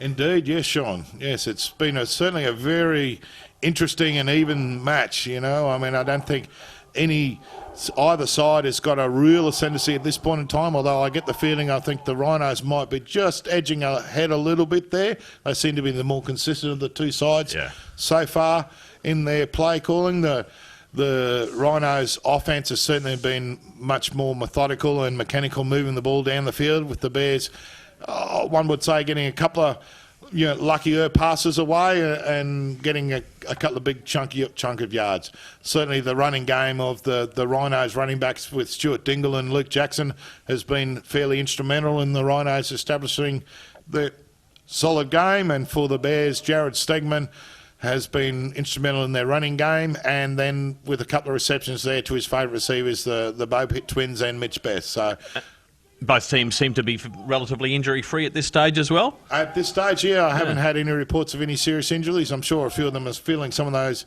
bruises, because I know there was certainly some hard hits in that first half there. But, certainly sit back, punters, and relax, and I think we're in for a hell of a second half here as the Eddie Cockway kicks off to get this game, the second half underway here in the 2012 Gridiron Queensland semi-finals. I built that up, and it's a bit of an anticlimax then as Eddie kicks it out the back of the end zone. Yeah, nice kick from Cockway. Yeah, great kick from Cockway with no return possible, so that'll bring it out to the 25-yard line for the Bears. So the Bears will take over on offence, 1st and 10 for the Kenmore Bears from their own 25. So what are the Bears looking to do? Even though they managed to turn it up to tie it up at halftime, what are the Bears looking to turn this game around? Because we really do have a feeling that the Rhinos are starting to get a little bit on top. Indeed, yeah. I think the Bears the Bears' offensive line really needs to step up a little bit and establish some more of that running game. Yeah. So far, it's been some great plays by their quarterback, Jared Stegman, that's kept them in the game. And I think the Bears' offensive line, the other players need to step up a little bit and really establish that run game for the Bears' offense. I notice the Bears now are coming back to two backs, and I think that's in response to the blitzing defensive pressure from the Northside Rhinos there. So they're keeping two backs in just to try and give their quarterback, Jared Stegman, some time and protection to get that ball away for the passing game. So certainly some changes made at halftime there by head coach Phil Crick, just trying to give his quarterback a bit of time to get that ball through the air. So we've got Paul Mason and Cornelius both are in the backfield there next to Jared Stegman. So we've got 3 wide receivers. Snap and blitz coming from Reece Barnes and a throw by Stegman. Nice Great. catch. Oh, yeah, unfortunately couldn't hold on to it when he hit the ground, but certainly a very athletic catch there by number 83, which is Kyle Beaupitt, one of the Beaupitt twins there. He certainly went up high and tried to pull that ball in, unfortunately unable to just finalise that catch. So it'll bring up 3rd down for the Kenmore Bears from their own 25-yard line. Yeah, the slippery conditions out here have been a real factor in semi-finals games that have been completed so far, and no different this afternoon. Both teams still willing to go to the air, but unlucky there not to hang on to that one, Kyle Beaupitt. Yeah. So, yeah, that rain continues to fall. In fact, I think it sort of really hasn't eased up at all. In fact, getting a little bit hard. Oh, great defensive play there by the former Australian junior, young Ben Wickens, on the pass to Nick Beaupitt. So that'll bring up 4th down for the Kenmore Bears, and we'll see whether they want to chance another pass or punt it away and turn over possession to the Northside Rhinos. So certainly some early defensive pressure there coming from the Rhinos, and the defensive back from the Rhinos putting a halt to this air attack from the Kenmore Bears and Jared Stegman.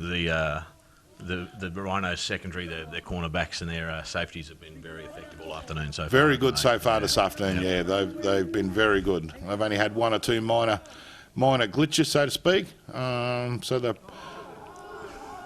Where's that one going? Oh, very high, straight up and down. I think it's come down with a bit of snow on it. That one, it was that high, but yeah, certainly a very high kick there from Jordan Gallagher from the Bears.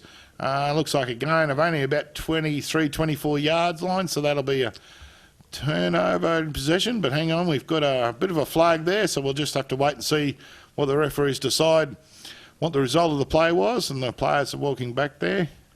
Certainly managing to get plenty of airtime under those kicks, but not an enormous amount of distance, and I think the Bears would really like to be another 15, 20 yards further down the field. I think they would be, yeah. I think they would be. That's from the commentators saying the obvious thing. Yeah. That's the 15th example for me this afternoon. Yeah, well, you know, I mean, cliche heaven's a commentator's dream or nightmare, isn't it? So, thank you very much, yes. So we've got a penalty on that play. Running into the kicker. Defence. 5-yard penalty. Repeat 4th down. So the Bears offence gets to have another kick. The Rhinos defence, unfortunately, ran into the kicker. Win Gridiron if the punter is going for a kick, the defence is not allowed to touch him, and that's actually a safety thing. So how are you supposed to put pressure on the kick then? What you actually do is you actually get in front of the kicker. So you're allowed to touch the ball, you just can't allow to touch the person. Okay. So if what you want to do is time your run, if so to speak, and actually dive in front of the ball and block the ball as opposed to blocking the kicker. Great kick this time. Yeah, certainly a much better result for the Bears. So I think they'll be glad they had that one again after a great punt there by Jordan Gallagher.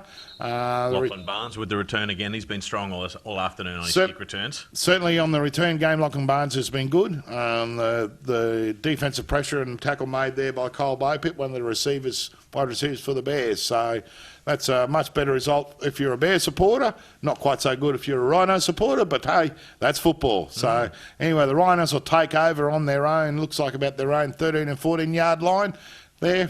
So the ball boy there just changing the balls to a drier, fresher ball in an effort to try and keep this game as entertaining and as open as possible. So the Rhinos will take over on possession of their balls. So it'll be 1st and 10 for the Northside Rhinos. Illegal block in the back during the return. Half the distance to the goal line, 1st down. Well, as you heard it from head referee Tim Renshaw there, we had an illegal block in the back on the return team. So that'll cost the Rhinos a few yards. So that'll be 1st and 10 for the Rhinos, backed up in their own end, almost to their own end zone from there. This game pretty much starting the way of the first half as well. We saw a number of penalties very early in the first half that didn't do the Rhinos any favours. No, indeed not. Indeed not. So Rhinos, and again, very similar to the first half. So we start off with a sweep to the right-hand side to their Australian running back, Luke Jackson, for looks like a gain of about 9 or 10 yards. We'll just have to wait and see the spot from the referee. So it looks like he's, about a yard short. So again, down the right-hand side of 9 yards there for Luke Jackson. That would bring up about 85 yards so far on the ground for Luke Jackson with another handoff to him there. Looks like he's made the first down. So another 3-yard gain on the running game. Luke Jackson looks a little bit slow to get up there after that heavy contact coming in over the top there from, looked like it was Mark Nelson with the tackle. So that'll bring up 1st and 10 for the Northside Rhinos from their own, looks like about their own 17, 18 yard line there. No sign of that hurry-up offence from the Rhinos yet. It was a very effective tool from them in the first half. It was indeed. So with a bit of a jinking run there from Luke Jackson, unfortunately didn't make a whole lot of yards with Kyle Scoble coming in for the tackle from the linebacker position. Yeah, some real resolution from the Bears defence early in this third quarter. Certainly proving very committed to stopping this run game. Yep. So another run over the left-hand side and tackle being made by Peter Rainbird. There's Luke Jackson just takes a bit of a break to the sideline after taking a couple of heavy hits on those runs. The running backs in this game of Gridiron unfortunately has the shortest lifespan, and you can understand why. So every time they take that ball, they're going to get pounded and hit every time. So that's why most teams will end up with 2 or 3 running backs and rotate them through so they get a bit of a break and a bit of rest and a bit of recovery time before they go again. Well, certainly we've seen Dingle been very effective subbing for Luke Jackson. Indeed. So it's a short run there by Dingles. So we've got a quarterback keeper for the... Straight up the middle. Straight up the middle, the big opening gap there, and Justin Smith, and he's away. Still going. Oh, great run there by the number 3, the quarterback for the Northside Rhinos, Justin Smith. So, and he's run up and he's urging his teams to get up to the ball, still starting to use this hurry-up offense, hoping to take advantage of the fact that the Bears are still struggling to get back onside. But certainly a great run up the middle, then down the right-hand side by the quarterback, Justin Smith for the Northside Rhinos. Looks like a gain of about 43 yards. So he's certainly been very effective when he's run the ball this afternoon, sure. He hasn't done it often, but when he has, he's certainly made yards. Oh, that's what I was going to say. He hasn't overplayed his hand in that respect, but when he has done so, it's been very effective for the Rhinos. Indeed it has. It has. So, so there's the teams take a bit of a break. I think the Bears called the timeout then just to slow the Rhinos down to regroup and just get their defence sorted and ready to go. We really did have a feeling that was a real decisive factor in this game, the Rhinos being able to run the Bears out of their comfort zone, out of their rhythm. And certainly we saw an attempt there by Justin Smith to keep that hurry up before the Bears were even back on side. Oh, absolutely. And I think that'll be a tactic from the Rhinos in the second half, is to just pick the tempo up off the game. If you notice the sideline, certainly the Rhinos have got a bigger sideline, so they certainly have more troops on the sideline than what the Bears have available. And I think they're going to try and utilise that fact and to give them a bit more of a firepower on the field with some fresher players. So we'll see the reverse to Reece Barnes coming around the left-hand side. And looks like great step and run up the left-hand side there from number 85, Reece Barnes. So it'll be about a 15-yard touchdown run to Reece Barnes there. That's his second for the afternoon touchdown.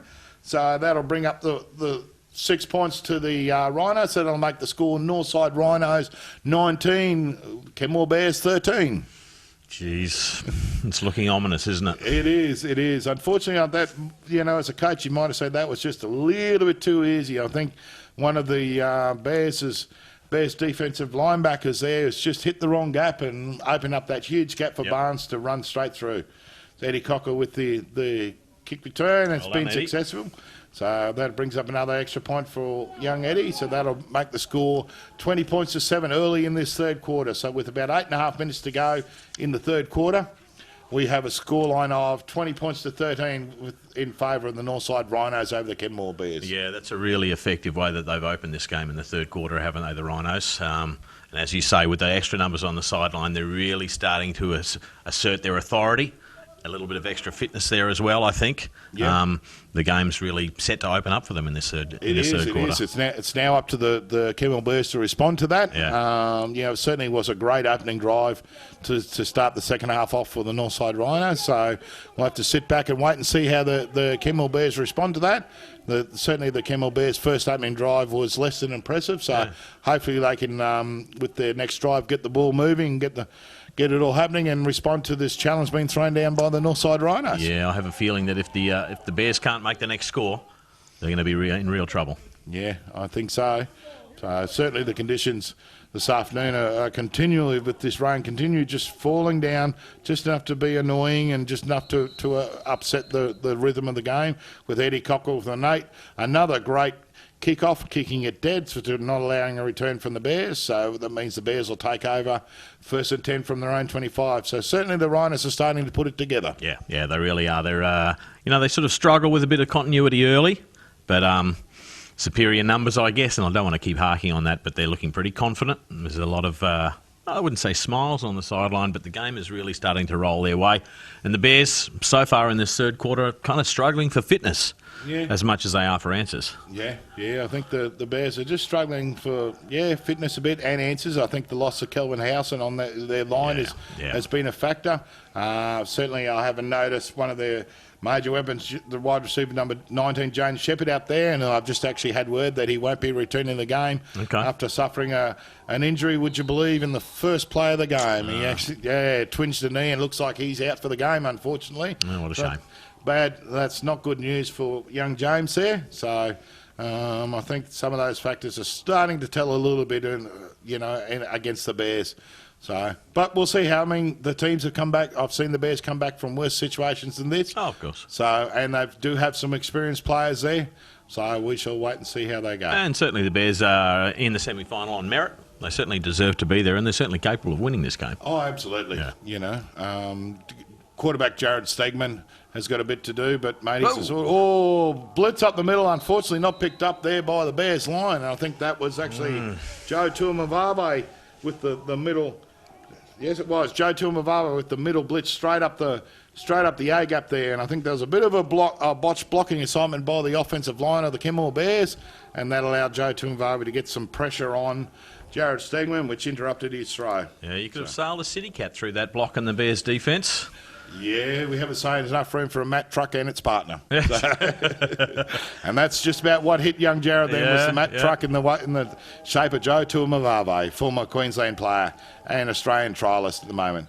So, flag on the play, whistle's blown early. I think that'll be an offside on the defence, so that'll be a replay down and indication from referee Tim Renshaw there. So an encroachment on the defence. 5-yard penalty, still third down. So it'll be an extra 5 yards for the Bears, and they'll get to repeat third down. Yeah, penalties again. You can tell both teams are really keen and they're firing off as soon as they're able to. So you can tell there's still a little bit of nerves out there this afternoon, with just under 8 minutes to go in this third quarter of this exciting game between the Northside Rhinos and the Kenmore Bears, with the Rhinos leading by just 7 points and 1 touchdown, 20 points to 13. Yeah, you really get the feeling that the Rhinos' defence are really looking to turn the screws on the Bears now. Oh, absolutely. Another blitz coming. Oh, long pass, just broken up right at the death there by number 86, Bradley Boland. So pass intended for, looks like it was number 83, Kyle Bowpitt. So unfortunately for the Bears, that pass incomplete. So that'll bring up 4th down for the Kenmore Bears. Great defensive play there by young Bradley. Yeah, absolutely fantastic. Their corners and safeties have been outstanding all afternoon, once again. Indeed they have. Young Ben Wickens and young Brad Boland there have been very, very good at the corner, covering these Bears wide receivers. Yeah. And I think that's certainly been a part of the fact that the reason the Rhinos are ahead by 7 points at the moment. I'm a little surprised, though, that we haven't seen the Bears attempt to throw up the middle. Yeah, it's sort of...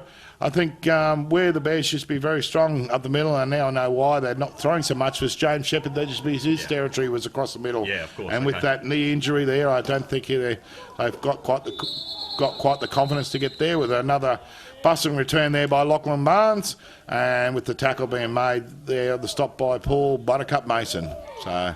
Jeez, the sound of that impact made the hairs on the back of my head stand up. Not that there are many, but they definitely did. Yeah, I could certainly hear the thud from up here. Yeah. I mean, Paul Mason's been known around the league as one of the hardest hitters guys around the league, and certainly showed why on that instance. Yeah.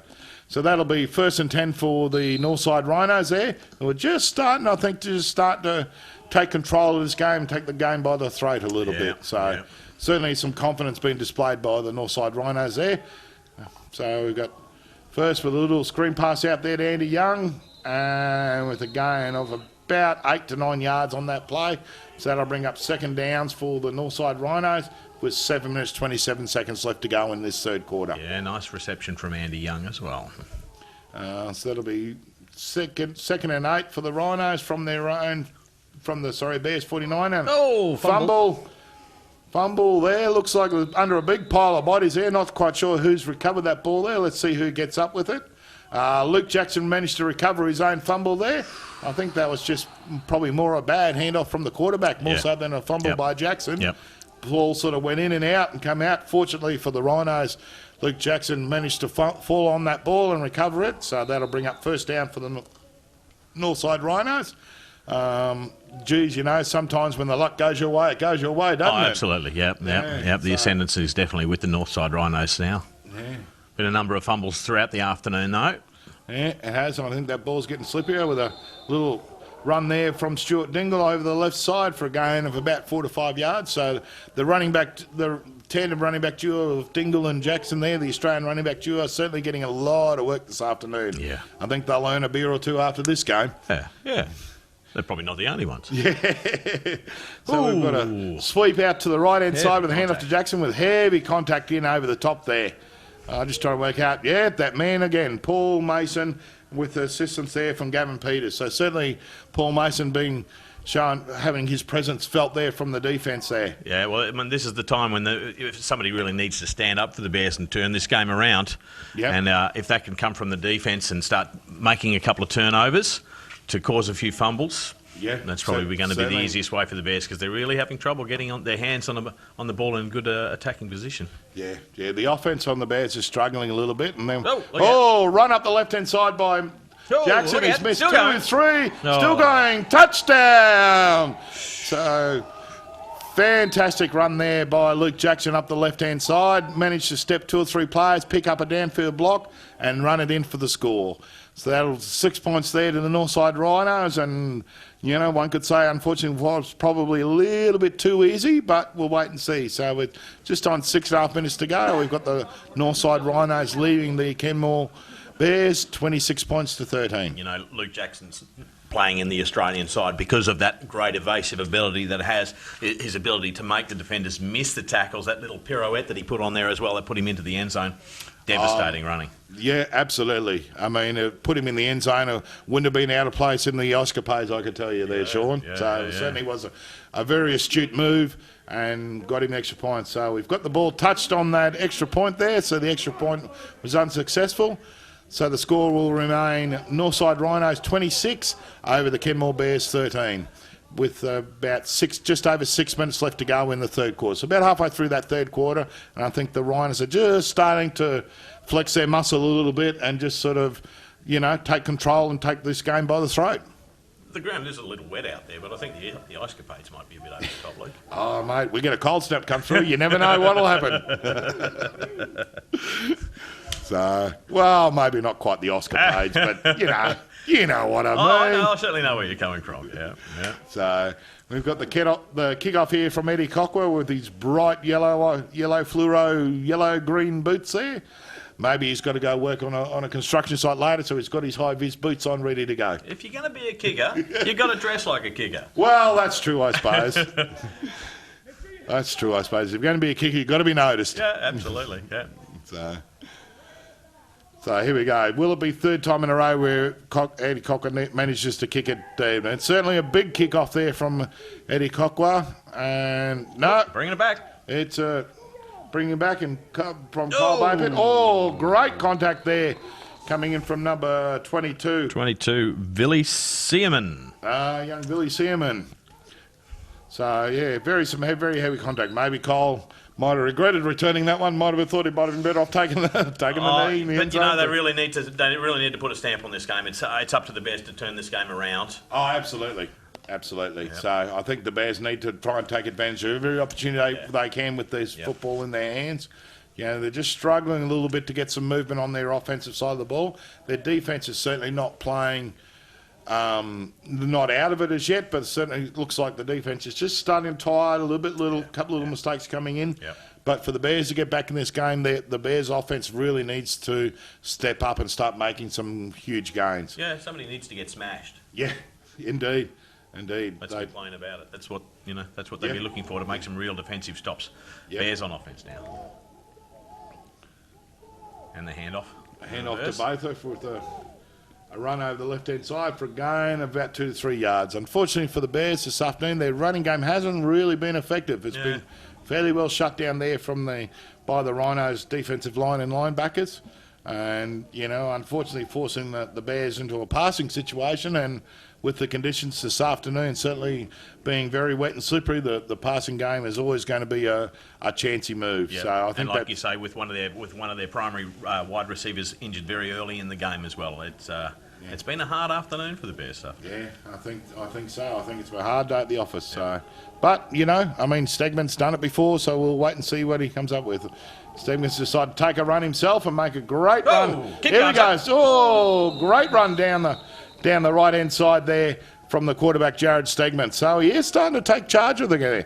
Tackle being made by number 10, young Ben Wickens there. So that looks like it's about a 23-yard gain there for the Kenmore Bears, off the legs and back of Jared Stegman. So maybe Stegman's about to step up and saying, hey, guys, I'm going to lead you from the front. Yeah, follow me. Well, that was certainly Stegman was the most effective running option in the first half, I thought. Went a little quiet towards the end of the second half.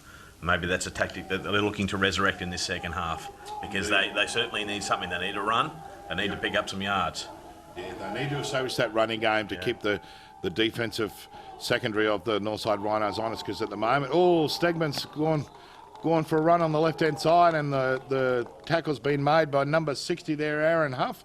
Aaron's made a great tackle there, coming off the defensive end position there. I think it might have been a bit of a botched blocking assignment there from the Bears, because he certainly should have been picked up. So with 4.5 minutes to go in the third quarter, we have the Northside Rhinos leading the Kenmore Bears 26 points to 13, Sean. And that's pretty much been the tale of the afternoon, is that the Bears' defensive unit just not up to the task so far, I'm sorry to say. Yeah, their offensive line is certainly struggling there. And the Rhinos' defence now, with the lead in the game, is starting to put on a little bit of pressure on the quarterback and that sort of thing, and just starting to really establish something. Nice catch over the middle there by number 81, Mitch Bess, who's also one of his favourite targets. But we do have a flag on the play, so we'll wait and see the result of that flag there. But certainly has about a 16, 17-yard reception there from Mitch Bess. Great catch, great throw by their quarterback, Jared Stegman, who was under a bit of pressure there from the defensive line unit. So we'll wait and see the result of that flag. Looks like it's been against the Rhinos, so the penalty was assessed against Rhinos. The Bears have declined that and taken the first down, so that'll bring up great field position there for the Kenmore Bears. So that'll make it 1st and 10 for the Bears from the Rhinos' 35-yard line. Late in the third quarter now, they need a score. Certainly, I think they need to get some points in this drive.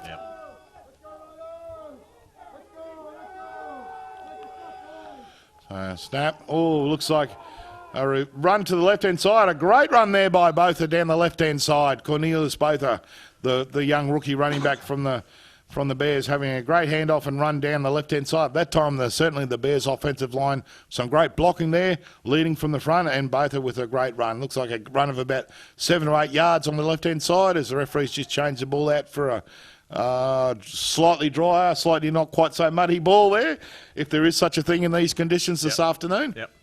And he's been reasonably good this afternoon, both with the opportunities that he's had with the ball. He has. When he's managed to get in space, he's certainly put on the afterburners. Fortunately, he hasn't had too many opportunities this afternoon. The game has just not quite gone his way. Bit of a bad snap there from the centre, and unfortunately, Stegman just had to quickly dive on that ball to prevent a turnover there from the Rhinos, as Stegman gives it a bit of a wipe there. So the ball's certainly starting to get fairly slippery out there. Yeah, Roscoe Conti struggling at the snap. Yeah, he is indeed. So just struggling to get a grip on that ball and get some force and power behind it. So that'll bring up 3rd and 8 there for the Kenmore Bears on the Rhinos. Looks like about the Rhinos 35, 36-yard line there, Sean. Just you're good at picking that. Oh, mate, I just guess. No one else can see anything different, so, hey, they think I'm right. They think I know what I'm doing. Thanks for shooting me down at times as I try and heap praise on you, Luke. Oh, mate, look, you after you've been in this game for a while, you managed to get... pass! Oh, almost a fantastic one-handed catch there by Bess. Under great defensive pressure there from young Ben Wickens. It was in the hand, he just couldn't quite collect that there. So the Bears have gone for that out pattern and the corner pattern to their number one receiver for the afternoon, Mitch Bess, unfortunately incomplete. Yeah, the battle between Bess and Wickens this afternoon has been fantastic, as they've been at each other all day. Yeah, it certainly has been. Neither of them are giving an inch. It certainly has been one of those enthralling battles. And I think at this stage, Wickens has probably just got the edge over Bess at the moment. By dint of the fact that the Rhinos are in the lead, I guess. Absolutely, absolutely. So this will bring up 4th and 8 for the Bears. So the Bears, it's getting into 4-down territory where they need to move the ball and put points on. So rather than punt it away, they're going to go for it. Go for another pass downfield. And there they go again. They're at it again. Almost a fantastic reception there by Bess. And young Wickens came over the top and managed to bat the ball down out of the hands of young Mitch. So certainly Ben Wickens is having a fantastic afternoon and a great game here this afternoon for the Northside Rhinos. So that'll be a turnover in possession for the Rhinos, so that'll mean the Rhinos will take over on downs. So it'll be first and 10 for the Northside Rhinos from their own 30. It looks like about their own 34-yard line. Yeah, hard day at the office so far for Mitch Bess. He's really been worked over by Ben Wickens at the moment. He is indeed. Yeah. Just so you know how I can pick the things. If you have a look on the far side of the field, you can pick the down marks every 10 yards where the white line says there's a little yellow triangle, and that's actually got the yard markers every 10 yards. So I'm cheating a little bit when I can say I can really see where they're at. Well, look, I do know a little bit about this game. I do actually know where the markers are. I'm talking about here. How do you know where between the hashes are we? Oh, mate, You're just guessing, aren't you? It's the angle. If you put your right thumb up and then measure the distance between your right thumb and your little finger and the angle of that and work it out, calculate, you can work out the distance from that. And if you believe that, you believe anything. Want to buy a Harbour Bridge? I was getting ready to believe that, actually. The way you were presenting it was pretty effective. And back to the game. Anyway, back to the game. So the Rhinos do a run over the left-hand side there. So that'll bring up the second down. 13 points in the lead. The Northside Rhinos at the moment as they go deep. Downfield pass incomplete. Unfortunately, unable to drag that one in. I just can't quite make it who the receiver was on the reception. It looked like it might have been young, was it Matt Neal there? Yeah, nicely broken up by Jade Wiki as well. Yeah, Matt Neal was unfortunately unable to pull that pass in the reception with the defensive work being done by Jade Wiki. Jade Wiki's actually, just a little interesting side note, Jade Wiki's actually one of the Logan City Bears club captains, so he's been certainly a loyal and regular and foundation member of that club for many years. Fantastic. So and a very nice gentleman to boot. So Rhinos for the punt. So certainly the Bears defence that time standing up and really, I think, and we got a reception on the punt. Looks like he called. This will be interesting to sort out. Let's work on this. So I think we had a fair catch signal from the Bears receiver. He was given an opportunity to catch it, and he's fumbled the catch, and it's been recovered by the Rhinos. So Eddie Cocker, the kicker, recovered that. Yeah, so it'll be interesting to work it out. It looks like the Rhinos are going to take possession of that, which, from what I can work out, if I understand it correctly, would actually be the correct call. You know, if we'd have a budget, we would have replayed that and we'd have another look at it. Indeed. Oh, mate, I looked at it twice. See, if you look at it through the left eye and then swap eyes, look through the right, you see it twice. You know, that double vision, I really need another coffee. So unfortunately for young Bo Pitt, the ball sort of came in and spilled out and then was unable to recover that kick. So that'll be a turnover. That'll go down as a turnover and a miscatch from the thing. So with 56 seconds left to go in the third quarter, that puts the Northside Rhinos in fantastic field position. And they're going for a lovely pass to the corner. Reception made by Andy Young there, their number one receiver, under immense defensive pressure there from Peter Rainbird. So it looks like Andy's just slight injury on that play, so we'll just have to keep an eye on that one. But that certainly is a touchdown there to the Northside Rhinos. Andy with a bit of makeup and mascara there. Maybe the hit was a bit harder than we thought. He's got to cut the black eyes out of it. So, But yeah, certainly the 6 points to the Northside Rhinos there, and I think the Rhinos are just starting to pull away a little bit. So yeah, that's a devastating turnover, and we've seen how much that can cost you, a turnover like that. The Bears would have had possession of the ball in a good position. Now the Rhinos looking for the extra point. Indeed. And they're going for the 2 point with a run over the left-hand side to Jackson and complete. So that's a 2 point conversion. I think even the Rhinos are starting to recognise that the ball's a bit too hard, a bit too wet and heavy to run that kick in. So that'll be 6 points and a 2 point conversion. So that'll make it 34 points to 13 in favour of the Northside Rhinos. That's some good addition there, Luke. I've got no idea what the score is at the moment. Looking for the scoreboard. Luckily, I've got 10 fingers anymore, mate, and I'm in trouble. So 34 points to 13 there for the Northside Rhinos. So certainly the Rhinos are starting to assert their ascendancy and assert their dominance in this game. The first half was fairly even and toing and froing on both sides of the ball, but the Rhinos have certainly come out in the second half and gone on with the game. And the Bears are just struggling a little bit for numbers and that sort of thing. So, yeah. So at 34 to 13, it looks like we should be just about the completion at the end of the third quarter here, with Eddie Cocker getting ready to kick this one off for the third quarter. Yeah, great piece of play to force that turnover from that previous kick from Cocker. He was able to get up to the line and grab the ball when it was fumbled on the ground, and that was the turnover that provided them with the opportunity for the touchdown. Absolutely, it's a long-held belief long-held tenet from coaches that turnovers kill you. Yeah, and that's a prime example why it's turnover. So we've got. Looks like it's John Dangerfield on the return there with flag on the play. Gain of about 6. So we've got a little flag on the play. We'll see what that one's in, but it should be first down to the Kenmore Bears. We'll just have to see the result of the play and work out who's been doing naughty things and who's a naughty boy, and then we'll go from there. So that's one way of looking at it. Indeed it is. So with 43 seconds left to go in the third quarter, so...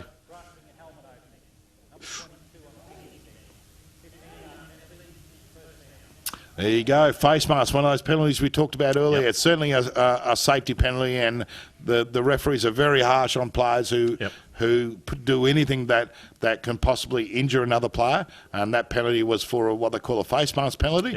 So if you have a look at the players' helmets, they've got a face cage on there, and certainly at no stage are you allowed to grab that face cage and twist the helmet or grab that at any stage. One of the Rhinos found to grab one of the Bears' face masks, so that'll cost the Rhinos 15 yards. So, and that's the biggest penalty that there is applied as well, isn't there? 15 yards. Indeed it is. 15 yards the biggest penalty in this game. So the Bears going for a long pass to Bess, and again, that little battle on the corner there between young Ben Wickens and Mitch Bess certainly continue going on. Bess, that's 3 times in a row now. He's had it in and then knocked out by young Wickens there. So certainly Ben Wickens having a great afternoon. Yeah, he gives up plenty of height to Bess, doesn't he, Wickens? But he's certainly holding his own. In fact, he's been pretty dominant in that area of the field this afternoon. Indeed he is. And young Ben Wickens, very athletic. Adam's one of those players that he doesn't quite look the part, but certainly can play the part, and certainly is able to do so, and has proven so on several occasions this evening. So no, young Adam Wiggins is having a great game this afternoon. So we go on the option run to the quarterback, and the Rhinos don't fall for that one there with the tackle. Young Jared Segman being picked up in the defence there with the tackle being made by Reece Barnes. So that'll bring up third down for the Kenmore Bears with looks like about 17, 16, 15. So I dare say we probably won't get this play off the rest of this quarter, and we'll change ends for the start of the all-important fourth quarter there. So it'll be third and long with 3rd and 13 there for the for the Kenmore Bears, and their game over the Northside Rhinos with the Rhinos. There we go. So you told us I wouldn't get that one off. Yeah. So that's be change of quarter there, folks. So that's the end of the third quarter. So it'll be change of ends for both teams, and we'll start off very shortly. Just while we have a break in the play, I'd just like to thank our sponsors for this afternoon evening's broadcast with 31 Digital, Diamond Cutting Solution, Budweiser, Summit Tower Hire in the 2012 Gridiron Queensland semi-final series. It's been great to have you with us this afternoon, and hope you're enjoying all the coverage. It's just if you've just tuned in, it's 3rd and 12 for the Kenmore Bears in the game against the Northside Rhinos, and we're just right at the start of the fourth quarter with the Rhinos leading by 34 points to 13. Yeah, that 21-point deficit is going to be very hard for the Bears to drag back in this fourth quarter. They really need to get a score very early, and then I would think get the ball back and get another one if they're going to have any chance. Indeed. The Bears' offense has really struggled in this second half, and they really need to turn things around now, and the Rhinos starting to show. And so the Bears starting to throw a little bit deep, starting to show a little bit of panic there, and a bit of urgency in trying to go some big chunks of yards there. So unfortunately, the pass incomplete for the Bears there, so that'll bring up 4th down. So the Bears will be forced to punt on that one. So it'll be 4th and 12 for the Kenmore Bears on their own 39-yard line. Interesting on that play to see Rhinos quarterback Justin Smith out there in the defensive line looking to bring the Bears offside. Didn't work, but it was certainly an effective tactic to put the Bears off their game and off their momentum, and that's been one of the problems that they've had all this afternoon, hasn't it? Indeed it is, yeah. The Rhinos' defensive pressure has certainly been harassing the Bears' offence all afternoon, and it hasn't allowed the Bears' offence to get into a rhythm, as we see a great punt there from the punter, which is Jordan Gallagher, and the recovery made by Lachlan Barnes there. So it means the Northside Rhinos will take over on their own side of the field. So it'll be 1st and 10 with about 11 minutes to go in the fourth quarter. Yeah, nasty little bounce for Lachlan Barnes there, but he was able to recover. It was indeed. So Justin Smith and this Rhinos offence will certainly take over. It looks like the Rhinos are going to come out with two backs in the backfield, so both Dingle and Jackson in the backfield there. So it looks like the Rhinos are going to serve out the Bears a further dose of running football. Yeah, getting a little dark now. The lights are on at this ground. Yeah, so lights. You can see the Kangaroos are heading off. The Roos in the background heading off to home. So Skippy. So here we go. 1st and 10 for the Northside Rhinos. We've got a counter play from Jackson and a great run down the left-hand side for a gain of about 4 yards. So that'll bring up 2nd down for the Northside Rhinos. And, yeah, I think the Rhinos are just slowly grinding this game down into the ground. And I think, unfortunately for the Bears, I don't think they've got too much left in the tank. They're starting to hang their heads down a bit, and I think the game's just been too tough and taken a bit of a toll on the Bears this afternoon. Another great tackle too from Mitchell Wong on the Bears defence. He's been very effective in the defensive field all afternoon. Yep. So, okay, so there we go. We've got a holding penalty on the Rhinos offence, so that'll march them back a bit, give the Bears a little thing with just 11.5 minutes to go. Yep.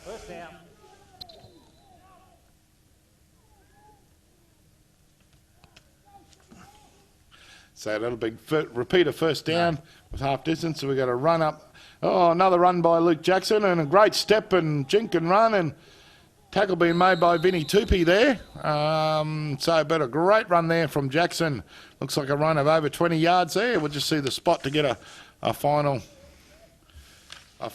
sort of yardage there, but certainly a great run there by Jackson. So that'll bring up 1st down for the Northside Rhinos from their own 41-yard line. So it certainly was about a 33-yard run there from the Rhinos. Yeah, Jackson just continues to rumble forward, doesn't he? Doesn't he indeed? Now you know why he actually represents his country in the sport at that position. Yep. So drop back for a pass there for Justin Smith. Oh, he is able to evade the sack there, and nice tackle being made there by Johnny Dangerfield there from the Bears swing, and we've got an injured bear on the ground. Up Dangerfield. Yeah, he's probably himself and Mason's been the best this afternoon for the Kenmore Bears. Yep. They certainly haven't shirked their responsibility. They've been trying hard all day. Unfortunately, the Rhinos' offense, I think, has just been a bit too methodical and a bit too good for the Bears on this occasion. Yeah. So. Yeah, it's been a hard day at the office from the Bears, but they'll learn from this defeat. Is it too early to call it a defeat? Well, maybe a little bit too early to call it a defeat as such, but certainly it's certainly starting to shape up that way. Righto, Chappie, there's 5 on the table. I got 5 on the Rhinos. You got 5 on the Rhinos? I got 5 on the Rhinos. Oh, mate, you know I'm not a betting man. So another run down the left-hand side there by Luke Jackson for a 1st down. Tackle's been made by Peter Rainbird and John Dangerfield. So the Rhinos just continue to just march that ball down the field. Yep. They've been very effective all afternoon running the ball in this semi-final. Ball downfield. Oh, we've just got a short time out for an injury over there on the far sideline. I just can't quite work out who it is there, but I think the Bears are now starting to feel the effects of having a short bench. Their players are starting to get a little bit banged up, and a combination between that and the really wet conditions out there this afternoon. Well, the tempo that the Rhinos have dictated to this game as well means that the Bears are really off and on the field all the time. Like you say, a lot of the Bears players playing both offence and defence, not having the luxury of that extended break that the Rhinos players are getting. That's right. I think they're just starting to struggle a little bit as this game starts winding down through the fourth quarter. With just over 10.5 minutes to go in the fourth quarter, we have the Northside Rhinos leaving the Kenmore Bears by 34 points to 13. A bit of a stumble on the rollout from the quarterback there as he rolls out to the right. Throws a nice pass out there to Lachlan Barnes there on the reception down the sideline there. So pass complete. Reece Barnes, I think, with the reception, that one. Reece Barnes, indeed. Reece Barnes has been very effective this afternoon. He's managed to get 2 touchdowns, one on a run game, and also one a running touchdown, one a pass reception touchdown. So he's certainly been very effective there this afternoon for Reece. And his brother Lachlan's been very effective as a kick returner all day. Indeed. Actually, this is the first time Reece has played on the offensive side of the ball. I know certainly on previous years he used to play defensive line and linebacker and defensive end. So he's certainly shown his versatility and athletic ability playing on the line. So we've got a Dingle on the run on the right-hand side there. Tackle being made by Jordan Gallagher. Yeah, once again, that change. Yeah. When they bring Jackson out of the game and put Dingle in, that's a devastating combination that the Rhinos are working for. Indeed. It's just a constant, steady flow of power running from the Rhinos offense, which is just keeping the Bears defense. The Bears defense spent a lot of time on the field, and I think it's starting to show. Yeah. They're just starting to get a little bit tired and just falling half a step behind. Yeah, hard work out there for them this afternoon. They've battled valiantly all day, the Bears, but... they've never given up, but you're right, they've battled valiantly and tough conditions as well, very heavy conditions. And when you're playing in these heavy conditions, as we have a false start there, be interesting to see where they call this one on the offense or the defense. There's a bit of a flip of the coin as to who gets this one scored against it. What do you reckon? I reckon it's going to be a call against the offense, actually. I've already told you I'm not into gambling. Oh, there you go, defensive offside. Well, there you go. See, that's why I don't gamble, because it would have cost me. But I mean, that's a tactic that the Rhinos have been plying as well, trying to bring the Bears offside. Yeah. And they've caught him a number of times early in this game, and starting to work for him again. Yeah, it's caught him then, and that cost him a first down. So that'll be. It's just starting to cost him. Those little signs, the little cracks are starting to appear. So that'll be 1st and 10 for the Northside Rhinos from the 15. As we do another end around to Reece Barnes there. Looks like Greg Wardrop and Jordan Gallagher on the tackle on the stop there, so for a gain of about a yard or 2, although we do have a flag down on the play, so we'll just wait and see. And we've got a holding against the offense end, so that'll march them back 10 yards, so that gives a little glimmer of hope there to the Kenmore Bears. Holding, offense, number 66, 10-yard penalty, repeat first down. 66 was Darryl Buckley. Actually, I think from memory that's probably his second or third hold on that left side, so obviously the right defensive end for the Kenmore Bears is giving young Darryl Buckley a fairly hard time there. So it hasn't been a one-way traffic for the Rhinos, has it? They've really had to work very hard. Very much so. So, and we got another hand off to Jackson and the run on the left-hand side, with the tackle's been made by Greg Wardrop and looks like Liam Hunter there at the defensive line. So that'll bring up 3rd down for the Northside Rhinos from the, looks like about the 22-yard line there, Sean. 22, 23-yard line. Yeah, thereabouts. So here we go. So 2nd down for the Northside Rhinos. We've got a pitch out to the Luke Jackson on the run side with a run out ride. And Mitch Best just forcing him out of bounds there on the run. So looks like a reasonable gain there for Jackson as he turned the corner and managed to get a few yards upfield. So that'll bring down 3rd down for the Northside Rhinos. So it'll be third and about 10.5, 11. Third and about, say, we'll give him 10.5. Just give him that extra couple of inches. Yeah, and once again, that's a perfect example of how this game has gone this afternoon. They really just don't have the manpower to bring Jackson to ground early enough. And when, of course, the Rhinos bring him out, they throw Dingle in there, and he rolls it forward for another 5 or 6 yards each time. Yeah, and that's been the tail of the tape, hasn't it? Yeah, it's certainly been a 1-2 punch against them all afternoon. So quarterback back in the shotgun, going for a pass completion to the corner route there. Looks like might be Matty Neal on the reception there. Pass complete. And just see who the receiver was. Yes, certainly was Matty Neal there on a reception to the left-hand side. It looks like he was a little bit short for the first down, which will bring up 4th down. Yeah, about 2 yards short. So it'll bring up 4th and 2 on the Bears 7-yard line or 8-yard line there.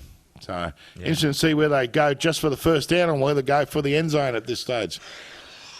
Mate, what would you as a coach? I'd probably try and get the first down. Yeah, I'd still be after the first down. I'm thinking about the end of the game now and not about what's going on the field. Yeah, indeed. Got a flag on the play. I reckon that might be a false start. So we'll just see how the referees rule this one. But yeah, as the game winds down with the Rhinos leading this afternoon, or this evening's game at 34 points to 13. Certainly, it was. False start, offense, 5-yard penalty, still 4th down. So there you go, false start that could be proved costly for the Rhinos. 4th and 7 or so for the Rhinos. 4th and 7 for the Rhinos. Yeah. But yeah, certainly it was hard. It was fairly even at half time at 13 points all, but in the second half it's been all Rhinos offense. And the Rhinos are going for it again. Yeah. Put on 21 points so far and they're going for it again. The pass over the middle. Oh, nice reception over the middle there. And a touchdown there. I just can't quite make out who the receiver was. It was Matty Neal. Look at that. Matty Neal with a nice reception over the middle there on the post pattern. So that's another 6 points there for the Northside Rhinos, and they're just really starting to, I think, sort of prove that they're worthy winners or worthy Sun Bowl contestants here, winners of the game this afternoon and worthy Sun Bowl contenders here for the 2012 season. Yeah, very much so. That brings it up 40 points to 13 in favour of the Northside Rhinos with less than 5 minutes to go in this fourth quarter of this 2012 Gridiron Queensland semi-final. And they're going for the 2-point conversion again. I think Coach Maguire's worked out that the ball's just way too heavy for it to be our thing. And looks like a bit of a broken play, but a quarterback keeper and dive from the Justin Smith, the quarterback for the Northside Rhinos, which is complete, and touchdown or the conversion completed there. So another 2 points. So that makes the score at the moment 42 points to 13 in favour of the Northside Rhinos over the Kenmore Bears. Yeah. So certainly been all Rhinos this second half. Second grand final in a second Sun Bowl in 2 years for the Rhinos coming up. Indeed it would be. Yeah, it's, the Rhinos last year were beaten by the Gold Coast Stingrays in the Sun Bowl in a fairly close and tough and torrid encounter. Yep. And and certainly the semi-finals last season were very tough, and this year's lived up to that expectation and reputation of being some very hard fought and tough games. And certainly the Bears this afternoon have not been disgraced, but the Rhinos certainly shown their ascendancy in this second half. Yeah, and the Stingrays, of course, one of our teams in the other semi-final still to be contested. Yes. That'll be a hell of a game if it ends up being the Rhinos and the Stingrays in the Sun Bowl 2000. Yeah, replayer last year, so it'll be very interesting. But yeah, certainly we've got one other game to go in this semi-final series, which is yet to be played, but the Rhinos going to kick off here with a lead of 42 points to 13 over the Kenmore Bears. So Kyle Bopich just taking the reception in the end zone, taking a knee there, and he'll take the touchback on that rather than trying to run it out. He'll take the ball first and 10 for the Kenmore Bears from their own 25. So he learned his lesson. Yeah, he thought he'd try and run that third quarter and got a couple of hits around the chops for his trouble. So anyway, so the Kenmore Bears will take over on offense. Unfortunately, unable to get their offensive moving too much in this second half. So let's see what they can do with this possession. But it'll be 1st and 10 for the Kenmore Bears from their own 25 in this first 2012 first semi-final between the Kenmore Bears and the Northside Rhinos. And the Bears looking to win back something to take home with them this afternoon. Oh, intercept thrown there by young Jared Stegman intercept taken. Oh, Reece Barnes again. So Reece Barnes on the intercept. So Reece Barnes been everywhere today. Would be close to their best player, scoring a couple of touchdowns on offense and then turning up on defense for that intercept and nearly running back there for another touchdown. So that's certainly not what the Kenmores Bears coaches would have liked to see come out of Jared Stegman's arms, but unfortunately that's football. Yeah, I know at the office for Stegman this afternoon. It's they've been up against it all day, the Bears. The Rhinos have been very effective in every aspect of the game, haven't they? Indeed they have, yeah. So there was about a 17 or 18, actually it worked out, look at that, first and goal from the one, so it would have been about a 30-yard return from young Reece Barnes there, so that'll be a change, or turnover possession, change in possession, so the Rhinos will take over possession, first and goal from the 1 yard line, so the Bears certainly didn't want that one, so we've got to sweep out the left-hand side with the run to young Dingle there. So just waiting the result. Yeah, touchdown scored by young Stuart Dingle there. It's good to see the young fella getting some points in the semi-final. So that'll bring the score to 48 points to 13 with the Northside Rhinos starting to run away with it a little bit there, Sean, over the Kenmore Bears. You know, I think unfortunately the Bears have realised that their season's pretty well done now, and the only thing they've got to look forward to is the Mad Monday. Yeah, well, they really need to stand up here, though, the Bears. They can't afford to just let the Rhinos continue to roll over them in the last couple of minutes of this game. No. Otherwise, it has a tendency to get a little embarrassing, I'm afraid. Indeed it does, and I think so we've got a short run up the middle there to... Was that successful? I'm not sure. Yeah, I'm just waiting to see. Yeah, one's called it, one hasn't. Who knows? No. Let's see. Hang on. Let's see what we've got rule here. The referee's going and trying to decide. Let's go. We have... Rhinos are keen. Oh, Rhinos are keen for it? No, not surprisingly. The Bears are saying, no way, man. No way. And Mick Jenkinson holding his arms up there saying, my armpits smell. Come on. Look, they really do smell.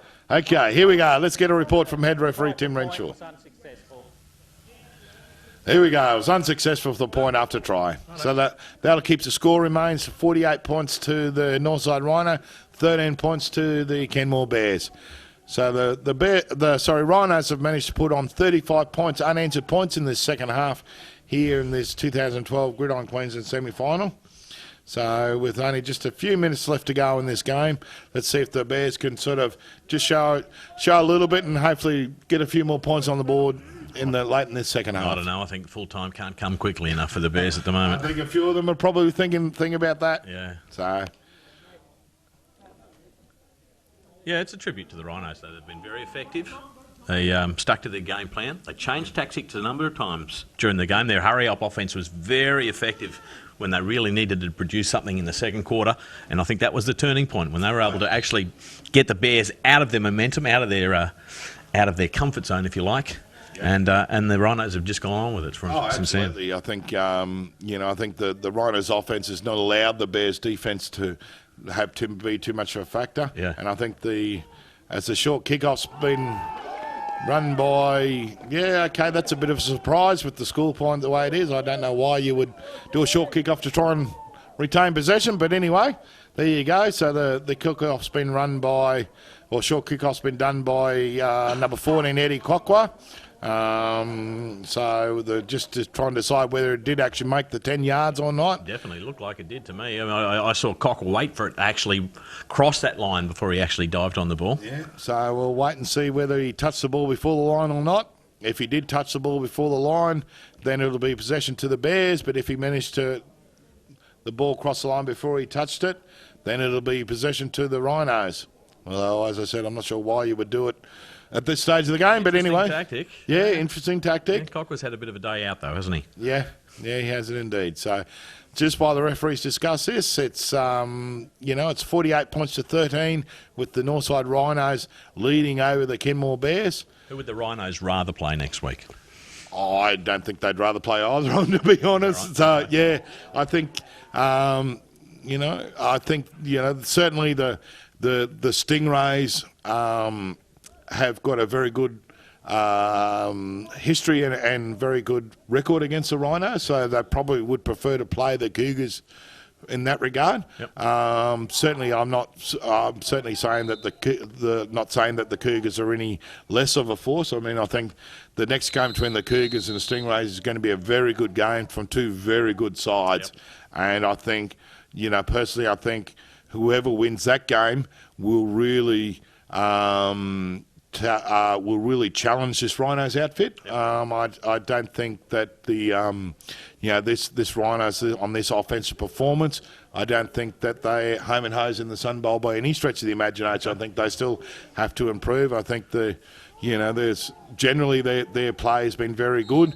There with the pass knocked down there by young Greg Wardrop on the pass attempt from the Justin Smith, the quarterback for the Northside Rhinos. Which of those teams is going to be more effective at shutting down the Rhinos running game from Jackson and Dingle?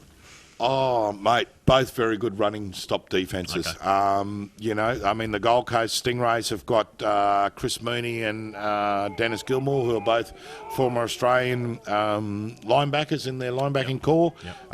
The Cougars have got Joel Keep and Luke Gordon, who have both also Australian linebackers, who are both very effective. So both teams, the Cougars and the Stingrays, are very effective at shutting down run games from teams. So I think, here we go. We've got a great run. Not finished. He's not finished just yet.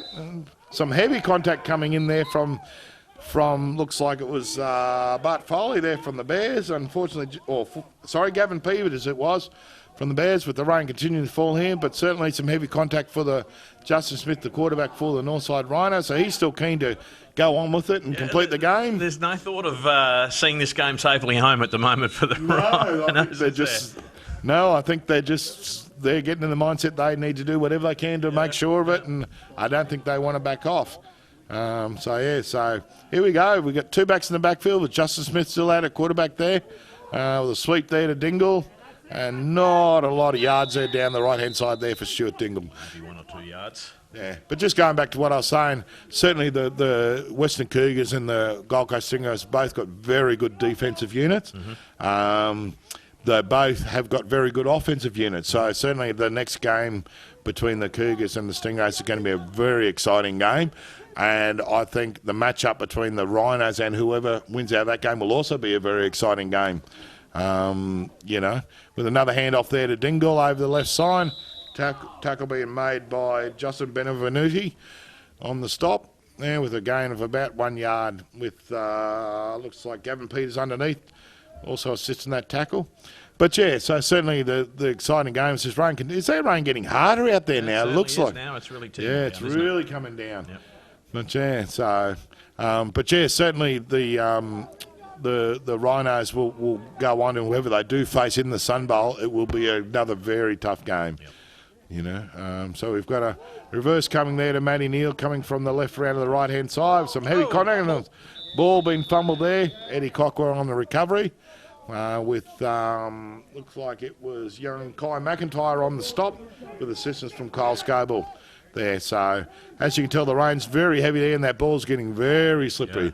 These balls they use are a Wilson ball, which is the same football that you see on the NFL games and the college football games. They're exactly the same ball. They are a leather ball. Yeah, so this is not an all-weather ball as such. It's a leather ball that's going to pick up the rain, isn't it? Yeah, absolutely. It's a leather ball, and I mean, you'll find the volunteers and the ball boys and the referees there are actually rotating the ball. So when the weather's like this, they'll normally rotate 3 footballs through. Yep. So they'll start off with one in the middle, and then they'll just keep rotating them through in an effort to try and keep them dry. Yeah, but as this game winds down, the ball's starting to get very slippery out there. So... and the ball picks up the mud and whatever. Well, the ball's been fumbled a fair bit late in this last quarter, so the ball's spent a fair bit of time on the ground. Indeed it is. So bring up 4th and long for the Northside Rhinos there. So they're going to go for a field goal there, just to backs it out. And field goals just to the right there of the uprights there. So wave to wave. So it'll be a turnover on downs with the Kenmore Bears taking over possession of the football there, as 1 or 2 of the Bears players there really struggling there. They're having Paul Mason there just leaning over. He hasn't given up all afternoon, young Mason. But, unfortunately he's just been outclassed there by a much I guess, better drilled, much more effective Rhinos outfit. Oh yeah, they certainly haven't failed to put their bodies on the line this afternoon. The Bears, have they? But as you say, the numbers in the end seem to have been a deciding factor or a decisive factor in how this game is played out. Yeah, absolutely. But yeah, the Rhinos have been very good, and as we've said repeatedly, their running game has been dominant all afternoon, and the Bears really haven't had the answers to it. No, that's right. And I think the key to that was the Rhinos have really shut down that running game of the Bears, and the Bears with the ball and conditions, the passing game hasn't been as effective because of the slipperiness of the conditions. Bears losing their primary receiver very early in the first quarter as well. Yeah, which certainly doesn't help. So we've got a false start there from looks like offside by contact from the defence, and the defence is playing, sir, he moved. So we'll wait and see who the referees rule on this one. So we're going to add another late flag there, so maybe a bit of lip coming from one of the players, but we'll certainly see which way this goes. But the way the defence players move, I dare say they're suggesting it's actually against them, putting their hand up saying, yeah, okay, it was me. So let's hear the call from head referee Tim Renshaw. Okay.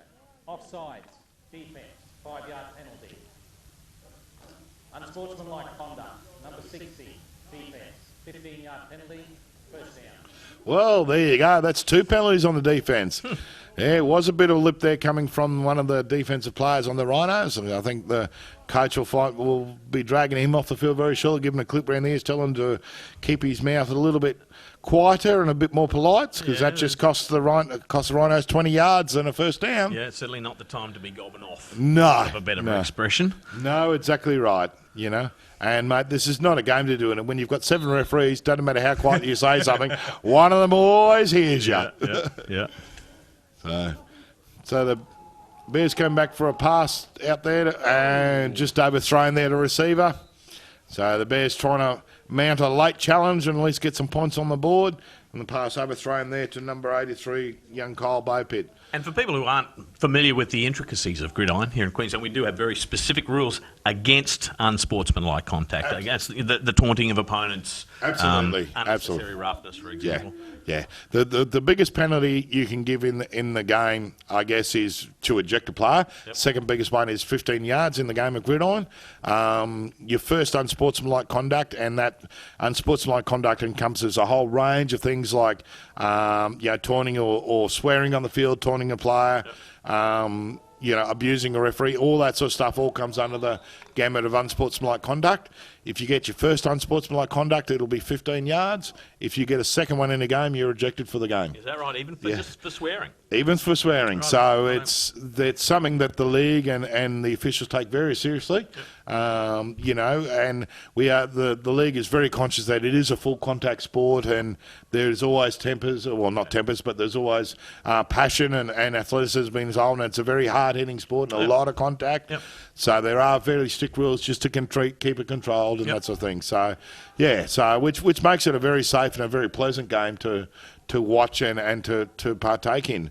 And there's, as you just saw then, that player that got the 15 yards on. Oh, great catch down the field there by, looks like it was young Nick Bowpitt. Yes, it was, in fact, Nick Bowpitt, number 80. So that'll bring up first down for the Kenmore Bears. So a late charge being mounted by the Bears here on a fantastic throw there from Jared Stegman. So a little bit of life left in this Kenmore Bears outfit, and trying to finish the season on the high. So that'll bring up first and 10 for the Bears from their own 33-yard line. That's a great pass from Stegman. Heavy conditions. I mean, the rain. This is as heavy as the rain's been all day out here at Wacol. Stegman not afraid to go to the air late in this fourth quarter. No, and I dare say he probably feels like he's throwing a cake of soap right about now. So.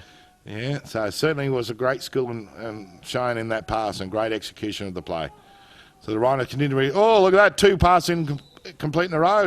Second one that was to his brother, young Nick Bowpitt. So the Bowpitt brothers there just taking a couple of passes late in this game. So that was Kyle on the reception, that one, number 83. Sorry, Kyle.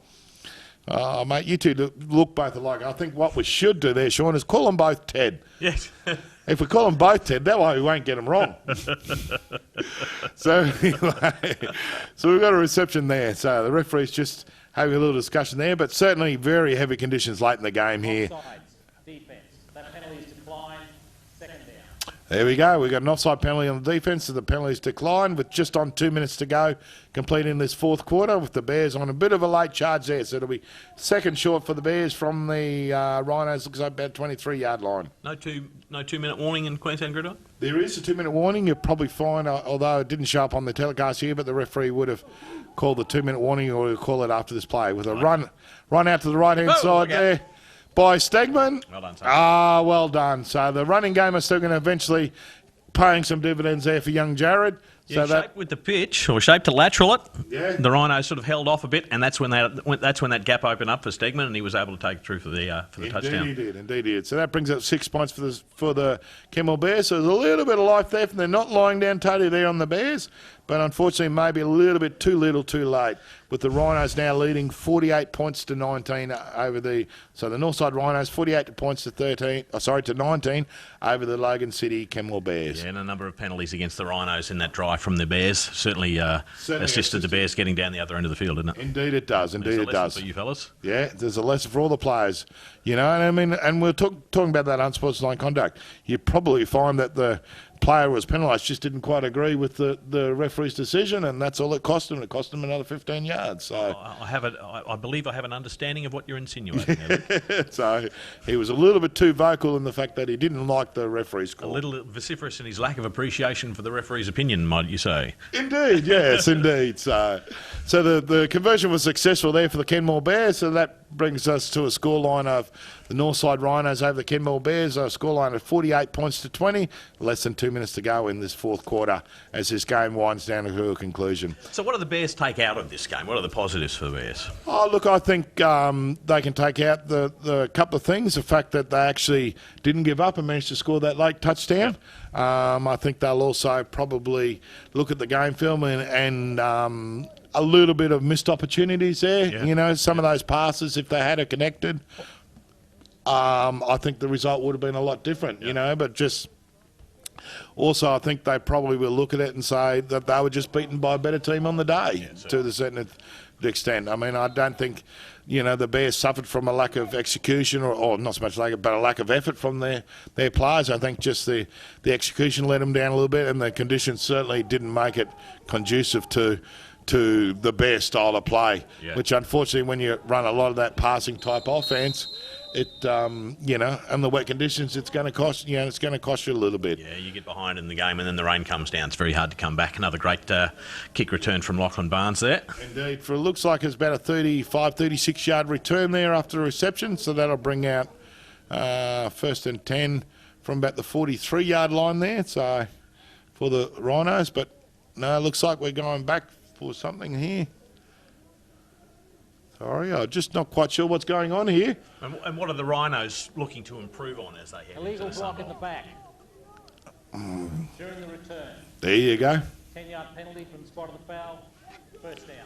Right, so we've got an illegal block in the back on the return there, which is why it was marched all the way back. Okay, talking about the Rhinos with just over a minute left to go in this fourth quarter of this game, Rhinos probably need to work on their... on their execution of some of those plays there. I mean, the Bears have managed to put 3 touchdowns on them. And, given that the Stingrays or the Cougars will have a much stiffer defence on them, I think. Robust defence. Much more robust defence. I think the Rhinos will need to work on their offence a little bit. I think you find that the coach won't be happy with the number of penalties that the Rhinos are giving off, and a lot of them are silly penalties, like the one we've just seen there with the false start. They're well into double figures for penalties now, the Rhinos. Oh, absolutely. False start penalties, unsportsmanlike conduct because someone can't keep their mouth quiet. Those sort of penalties. I mean, if I was the Rhinos head coach, I wouldn't be happy with my team with those sort of penalties. They can cost you games. I think the Rhinos defence was reasonably good. But as we see a run over the left-hand side there to young Stuart Dingle. But, I think the Rhinos' defence was reasonably good. Certainly young Ben Wickens has been outstanding there in the contest with Mitch Best there. But the rest of the Rhinos' defensive secondary have been a little bit quiet in the game. The linebackers have been good in places, not quite so good in other places. So I think there's little things to work on as this fourth quarter winds down with only 44 seconds left to go. Looks like the Rhinos are just going to kneel it out for the completion of the game.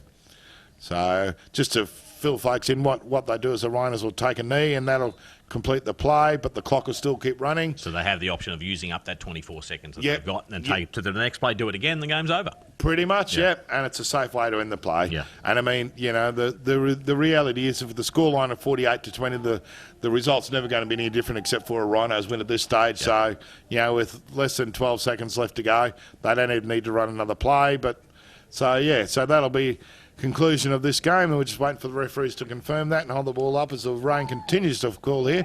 So we have the Northside Rhinos beating the Logan City Bears 48 points to 20 to win the first 2012 31 Digital Gridiron Queensland semi-final, and the Northside Rhinos, congratulations to them, and they move on to the 2012 Sun Bowl to take on the winner of our next game, which is between the Gold Coast Stingrays and the Western Cougars. Just final thoughts from yourself, Sean? Oh, look, great afternoon of footy, actually. Really enjoyed the game. It's my first exposure to semi-final football of Gridiron here in Queensland in 2012. The Rhinos very effective. Really looking forward to the next game. That is going to be an absolute cracker, as you predicted, Luke. And the Sun Bowls, the juniors and the senior Sun Bowls promise to be an absolute amazing spectacle of Gridiron here in Queensland. Looking forward to bring it and sharing it with you here on 31.